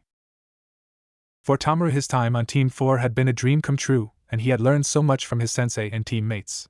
He was proud when he went home every day and practiced what he could in his family's backyard with his little brother and sisters watching him and at times tried to imitate him. Seeing someone being killed in front of him, though, was something he couldn't prepare for. Hayama took note of each genin's reaction. He would calm them down later, but now they didn't have time. If these two showed up at the house for whatever reason, then Team 7 was in trouble, and they needed to link back up with them immediately. Hayama had Naruto, who seemed to be the least affected, go and retrieve Tsunami and Inari. When the mother and son came out, the body and blood was gone with no trace of the scene visible save for the still slightly shaking Tamaru. He ordered them to go hide somewhere in the village, cause Gato was sending thugs to the house to harm them. The mother quickly agreed and ran off with the child. With them gone, Team 4 hurried through the woods to meet up with Team 7. They had just made it past the remains of a boar that the wannabe samurai had cut up when they were stopped by a new foe. A blast of wind hit the ground, kicking up debris, rock, and dirt to block their vision. The team waited for the next attack when Saban started peppering them from beyond the dirt cloud. Having enough of the attacks, Hayama stepped in and used a futon de tapa strong enough to blow away the Saban dust cloud and a couple of trees in front of his team. This also stripped the enemy of their hiding place, causing them to fall to the ground, but they recovered enough to fall on their feet. "Hee, nice jutsu," called the guy who seemed to be the leader. The genin were shocked by the older teen's appearance. It wasn't his dark skin or the weird village insignia on his head protector, it was the 6 arms protruding from his torso. The mummy-looking genin in front of him was also weird, but not freaky like his team's leader, and the other two appeared to be normal save from the aggression they were throwing at them. "You're working for Gato?" Hayama questioned. "He hired our team. The fat pig was too cheap to hire anything above a genin team and a single jonin, but we're more than enough to deal with a weak, pathetic team of tree huggers like yours," the 6-armed teen boasted. "Tough talk from a weak boy from a weak village. I've never even heard of you guys before. I bet you don't even qualify as a real village," Hayama taunts back. "Heh, weak huh? My name is Kadamaru of the East Gate, and this is Dosu, Zaku, and Kin. You three should go play with those other genins. I'll deal with the jonin," Kadamaru ordered. "Ha, these punks don't stand a chance against us," boasted Zaku. "Oh yeah, I'll take you out with one jutsu, stupid," Tamaru shouted back. "Why, you little," Zaku started to get angry. "Calm down, Zaku, don't fall for such a cheap ploy. Come on, let's get out of here so Kadamaru can deal with their leader," Dosu commands. Zaku and Kin nod before the three took off into the trees. Team 4 looked towards Hayama for orders and he gave them the go-ahead. When the genin were gone, Hayama and Kadamaru got started. "What's your name, Leaf Nin?" the Odo teen asked. "Shirakumo Hayama. I don't have time for this because if you're here it means my comrades are in danger. Let's make this quick, shall we?" Hayama responds. Fine by me. I have better things to do as well, Kadamura taunts. Nenkin no Yoroi, armor of sticky gold, Kadamura called out. Hayama watched as a yellow gold type substance started to cover the team, forming some type of armor. Deciding to see what the jutsu did, Hayama fired off another great breakthrough, but the jutsu didn't seem to have much success. My armor blocks chakra-based attacks. A technique of that level won't work on me, the Odo teen boasted. Maybe this will, Hayama said. Before the teen could properly react, Hayama unsheathed his blade and called out Shinken, vacuum sword. Gusts of wind flew at Kadamura before he could do anything. He was sent flying back into a tree with serious force, causing the tree to actually break and fall over, pinning the teen. Kadamura coughed up blood as he lay against the undamaged portion of the tree trunk. He focused and tried to get up, first using his extra limbs to remove the tree trunk from his legs and then trying to stand, but only barely managed. When he looked for the Konoha, the only thing he found was the tip of a sword breaking through the armor, still covering his chest and piercing his lungs. Kadamura was down, but not out, as he used his blood to call on his summon Kaidegumo. The summons was quickly dispatched as Hayama used another vacuum sword attack to buffet it against another tree with enough force to dispel it, and since he was so far away, the threads that erupted from the spider never reached him. You should give up, kid. Take your team and go back home. You don't need to die today for a guy that's probably trying to find some way to recoup what he spent on you, Hayama offers. Screw you, old man. Oto ninjas never quit on a job, Kadamura retorted. Before anything else could be said, Kadamura found himself crushed under the weight of several trees. Hayama had used his vacuum sword technique to cut down the trees surrounding them. He was sure the teen was out of the fight and decided to catch up with his team. Stay put, kid. With any luck, your team will be back soon to help dig you out of there, Hayama says before leaving. The muffled shouts of rage Kadamura threw at him never reached his ears. Kadamura would have used his curse seal and easily gotten out from under his wooden prison, but Orochimaru had warned him directly against using the cursed seal. Orochimaru needed Konoha to forget about him for the upcoming invasion to work, and he couldn't have a cursed seal warrior revealing himself in the vicinity of any Konoha, or his plans might be derailed. Even the slightest misstep could ruin everything he had been working for. Kadamura knew what would happen to him if it was reported he had used the seal to fight against the Konoha team. He didn't wish that fate on anyone. So he just kept trying to use his extra limbs to get himself free little by little. With any luck, he could catch up before Dosu and his teammates were defeated and complete the mission. While the team leaders had been fighting, Team 4 had been playing a game of ambush with the Sound Genin. Every time they got close to the jerks, the Odo team would assault them with some disorienting attack and then run. It was getting really old, really fast. That little bell trick the girl, Kin, used was really annoying and effective, but it was that Zaka kid's wind jutsu that was really proving troublesome to deal with. Both Naruto and Tamaru did think having a jutsu like that would be cool, and with both able to use wind chakra, they thought on how to recreate it. There were 4 types of wind ninjutsu, or so Hayama had told the both of them. There were blunt, widespread attacks mainly meant for defense, or to throw the opponent off balance. They could do damage, but not a lot. These were mostly meant either as distractions, or to create an opening for the user. They were also handy if one was outnumbered due to how widespread they could be. The second were slicing, cutting, or piercing type of wind jutsu. These were mainly offensive in nature and among some of the strongest and most difficult jutsu one could learn. One hit with one of these jutsus and the opponent was usually done for. The only problem came in that it was hard to focus the wind nature chakra enough to get it slice or pierce an opponent, and there weren't many known to have been made. The third type were like the first type but more focused on a single area or enemy. They used wind pressure to do damage and could cause a great deal of internal injuries instead of the concussive type of injuries the more widespread ones dealt. The fourth and most difficult type to learn were the vacuum wind jutsu. Actually, Hayama theorized they were the hardest type of jutsu to learn, save for Kekai Genkai techniques and sealing techniques. Hayama admitted he had been trying to learn how to perform the vacuum-style wind techniques since he had become a genin himself, and only got it down after he had been promoted to jonin with help from another wind user who was proficient in the advanced techniques. For some reason he would not tell them who the person was that helped him, but he did promise to help Tamaru reach the same level he was with wind manipulation and the 2 vacuum techniques he knew. Zaka seemed like the third type, but both boys also knew wind jutsu and wanted to test which one was stronger.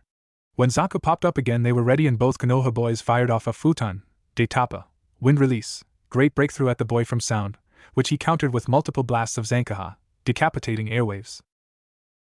Both attacks clashed, but far too close to Zaka, and the wind attacks were able to break through and shove Zaka through a tree directly behind him.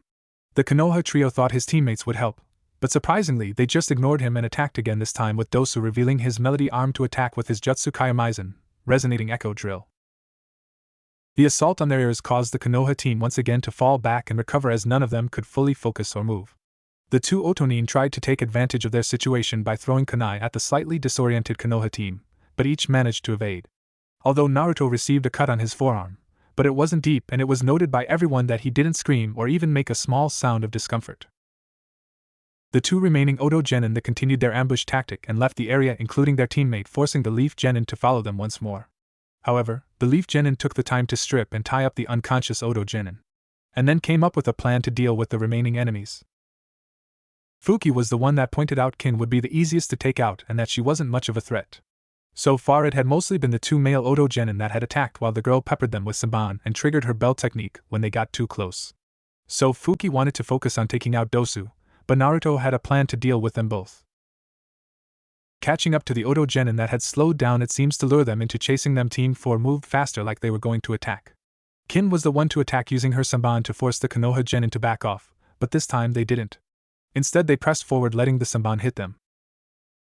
When Kin moved to activate her bell-ringing technique, she saw that the Genin were still moving towards her, which was when Dosu attacked again with his melody arm. Both Oto Genin were taken by surprise when the Konoha trio stumbled and then burst into water, revealing them to be clones. The next thing Dosu knew, he was being punched in the face by Fuki so hard that he flew through the air and crashed into the ground, creating a crater. Kin suffered the same fate this time by Tamura, although she just hit the ground and bounced up slightly a few times before coming to a stop. Despite the hit not being as strong, the fall to the ground and repeated hits to the back of her head on the ground knocked Kin unconscious and out of the fight. Dosu was still not out of the fight as he slowly stood up and made his way out of the shallow crater his body created. That was when he saw a fast-moving blur coming at him, only to be too slow to block the fist that hit him right on the mouth. Dosu stumbled backwards and held his mouth as blood seeped through his bandages. He didn't get time to recover as he was hit again on the cheek and then kicked in the stomach. The last blow he remembered was a hard blow to the top of his head as he was kneeling over. Hayama arrived just as Naruto finished tying Dosu up after he had been stripped. Kin was also stripped and tied up by Fuki as she didn't trust Tamura or Naruto to do it without getting handsy. Not that she really thought either of her teammates would do something like that, but they were boys and she felt it was her duty as a female and kunoichi to protect her fellow female and kunoichi even if she was the enemy. And unlike her teammates, she let Kin keep her shirt on, although she made sure to check underneath the shirt and through the small bra to make sure she wasn't hiding any weapons there that would normally be overlooked. Hayama congratulated his team on defeating the enemy Genin, although he did question why they went so far as to strip the enemy of their clothes before tying them up. The Genin just blushed and made a few excuses, hiding that it was mostly out of revenge for the Oto Genin pulling those ambush tactics, pissing them off. Hayama let it go since they need to hurry and get to the bridge. He was hoping they still had time and that the Oto team hadn't delayed them too much. When they arrived at the bridge, however, both Sasuke and Kiba were laying on the bridge dead inside a dome of mirrors, although Hayama noted a lack of blood that was on or surrounding the bodies, although the Uchiha kid looked messed up. The Haruno girl was the last one standing, but barely, despite not seeming to have been attacked as she was standing beside Tazuna. Thankfully the bridge builder was still unharmed, although he seemed a bit shaken. When Hayama searched for Kakashi, he found him barely holding off Zabuza. He knew Kakashi could handle it, but a little help wouldn't hurt, and hopefully the masked ninja was worn out from facing the two male genin of Team 7. So he had Tamura, who was itching to join the fight, and Naruto go fight Zabuza's accomplice, while Fuki was ordered to help Sakura protect Tazuna while he went to assist Kakashi. Hayama Sunshine passed the dome of ice mirrors and the masked ninja that tried to stop him but was forced back as Naruto threw several kunai at him. The boys quickly moved to surround the ice dome and the enemy ninja. Looking inside the dome of ice, Naruto could tell they put up a good fight if the cracks, dents, and chips in some of the mirrors were anything to go by. There was also slight signs of melting, like they had been hit by a couple of fire jutsu. Tamura was focused squarely on the enemy but had trouble telling if it was a kunoichi or not, but figured it didn't matter. He needed to help Kiba and Sasuke, even though he never liked Sasuke or Kiba that much. They were Leaf Ninja, and as a future Hokage he would also look out for his comrades. "Who are you and why are you interfering?" the masked enemy asked. "We are here to protect Tazuna-san and help protect this bridge that will free this country from Gado's control. As for who we are, this is Naruto, and I am Tamura, the next Hokage," Tamura shouted, introducing them. Naruto sighed a bit, but nodded. If he was truthful, he enjoyed Tamura's way of doing things and sometimes wished he was more like him sometimes. "I ask that you step aside, Tamura-san, and allow me to complete my mission. If you do, I promise no more harm will come to your friends or teammates," the masked nin offers. "Never. We won't allow Gado to ruin any more lives," Tamura responds.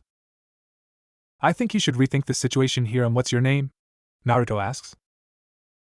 My name is Haku, the masked enemy responds. Wow, I kinda didn't think you would actually answer me. Anyway, Haku, you should see you are outnumbered. Even if you defeat the two of us, there is still our teammate plus Haruno-san guarding our client as well. Plus your leader isn't faring too well against Hataki-san and Hayama-sensei, Naruto states. Haku looked further down the bridge, and what the boy said was true. Zabuza was starting to lose against the combined might of the two Jonin. Haku had no illusions that Zabuza could beat both of the Jonin. The hope had been that the team Gato hired would be able to take care of the extra team or give them enough time to deal with whatever team got to the bridge and kill the old bridge builder. It seems the Oto team were not worth the money Gato spent to hire them, not that she thought Zabuza would be surprised. I'm sorry, but my master wants the bridge builder dead, and for him I will not fail my mission even if I must kill you to do so. Please forgive me, but I must do this for my precious person, Haku tells them. Tamaru, I'll retrieve Inuzuka-san and Uchiha-san. Can you cover me? Naruto asked. I got your back, bro, believe in me, Tamaru shouted. Naruto nodded, having got used to Tamaru yelling his catchphrase or motto. He then waited for the right moment before dashing into the dome to retrieve the two bodies. As soon as he did, the mirrors shone brightly, blinding him and Tamaru, stopping Tamaru from helping. Naruto was knocked onto his back. Your kids are done for, just like those other brats, Zabuza taunts. I see a bloodline technique that boosts the user's speed, Hayama deduces. Haku is the last holder of the Hayatan bloodline. Your brats don't stand a chance. Not after the training I have given her. Not when she uses that technique. She is unbeatable, and those useless brats of yours don't stand a chance against her, Zabuza brags. Naruto stood up as he looked at Haku and the mirrors intently. He made another move forward only to have Haku pelt him with Saban needles. Everyone on the bridge was surprised when he managed to dodge and deflect most of the needles with surprising accuracy and speed. I see you use your bloodline to create these mirrors, but all they are doing is helping you to amplify your speed. It's just you I am fighting and not a bunch of clones, Naruto analyzes. Close, my mirrors reflect my speed, allowing me to travel at speeds close to the speed of light. Now that you know that, I ask that you give up. My technique is invincible, and you will only force me to stay my heart and kill you if I must, Haku says. You have a pretty voice, Kunoichi-san, even when you threaten me, Naruto says. Everyone on the bridge faltered.